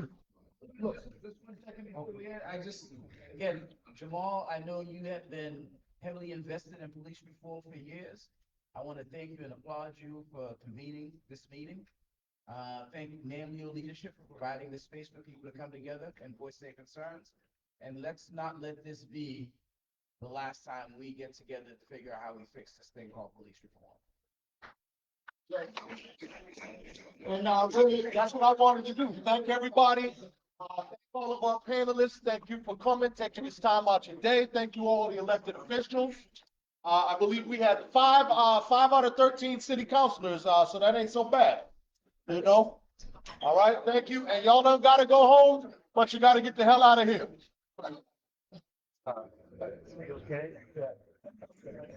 My pride a little bit more. But the cute young lady left, so I feel better now. Jamal, and then.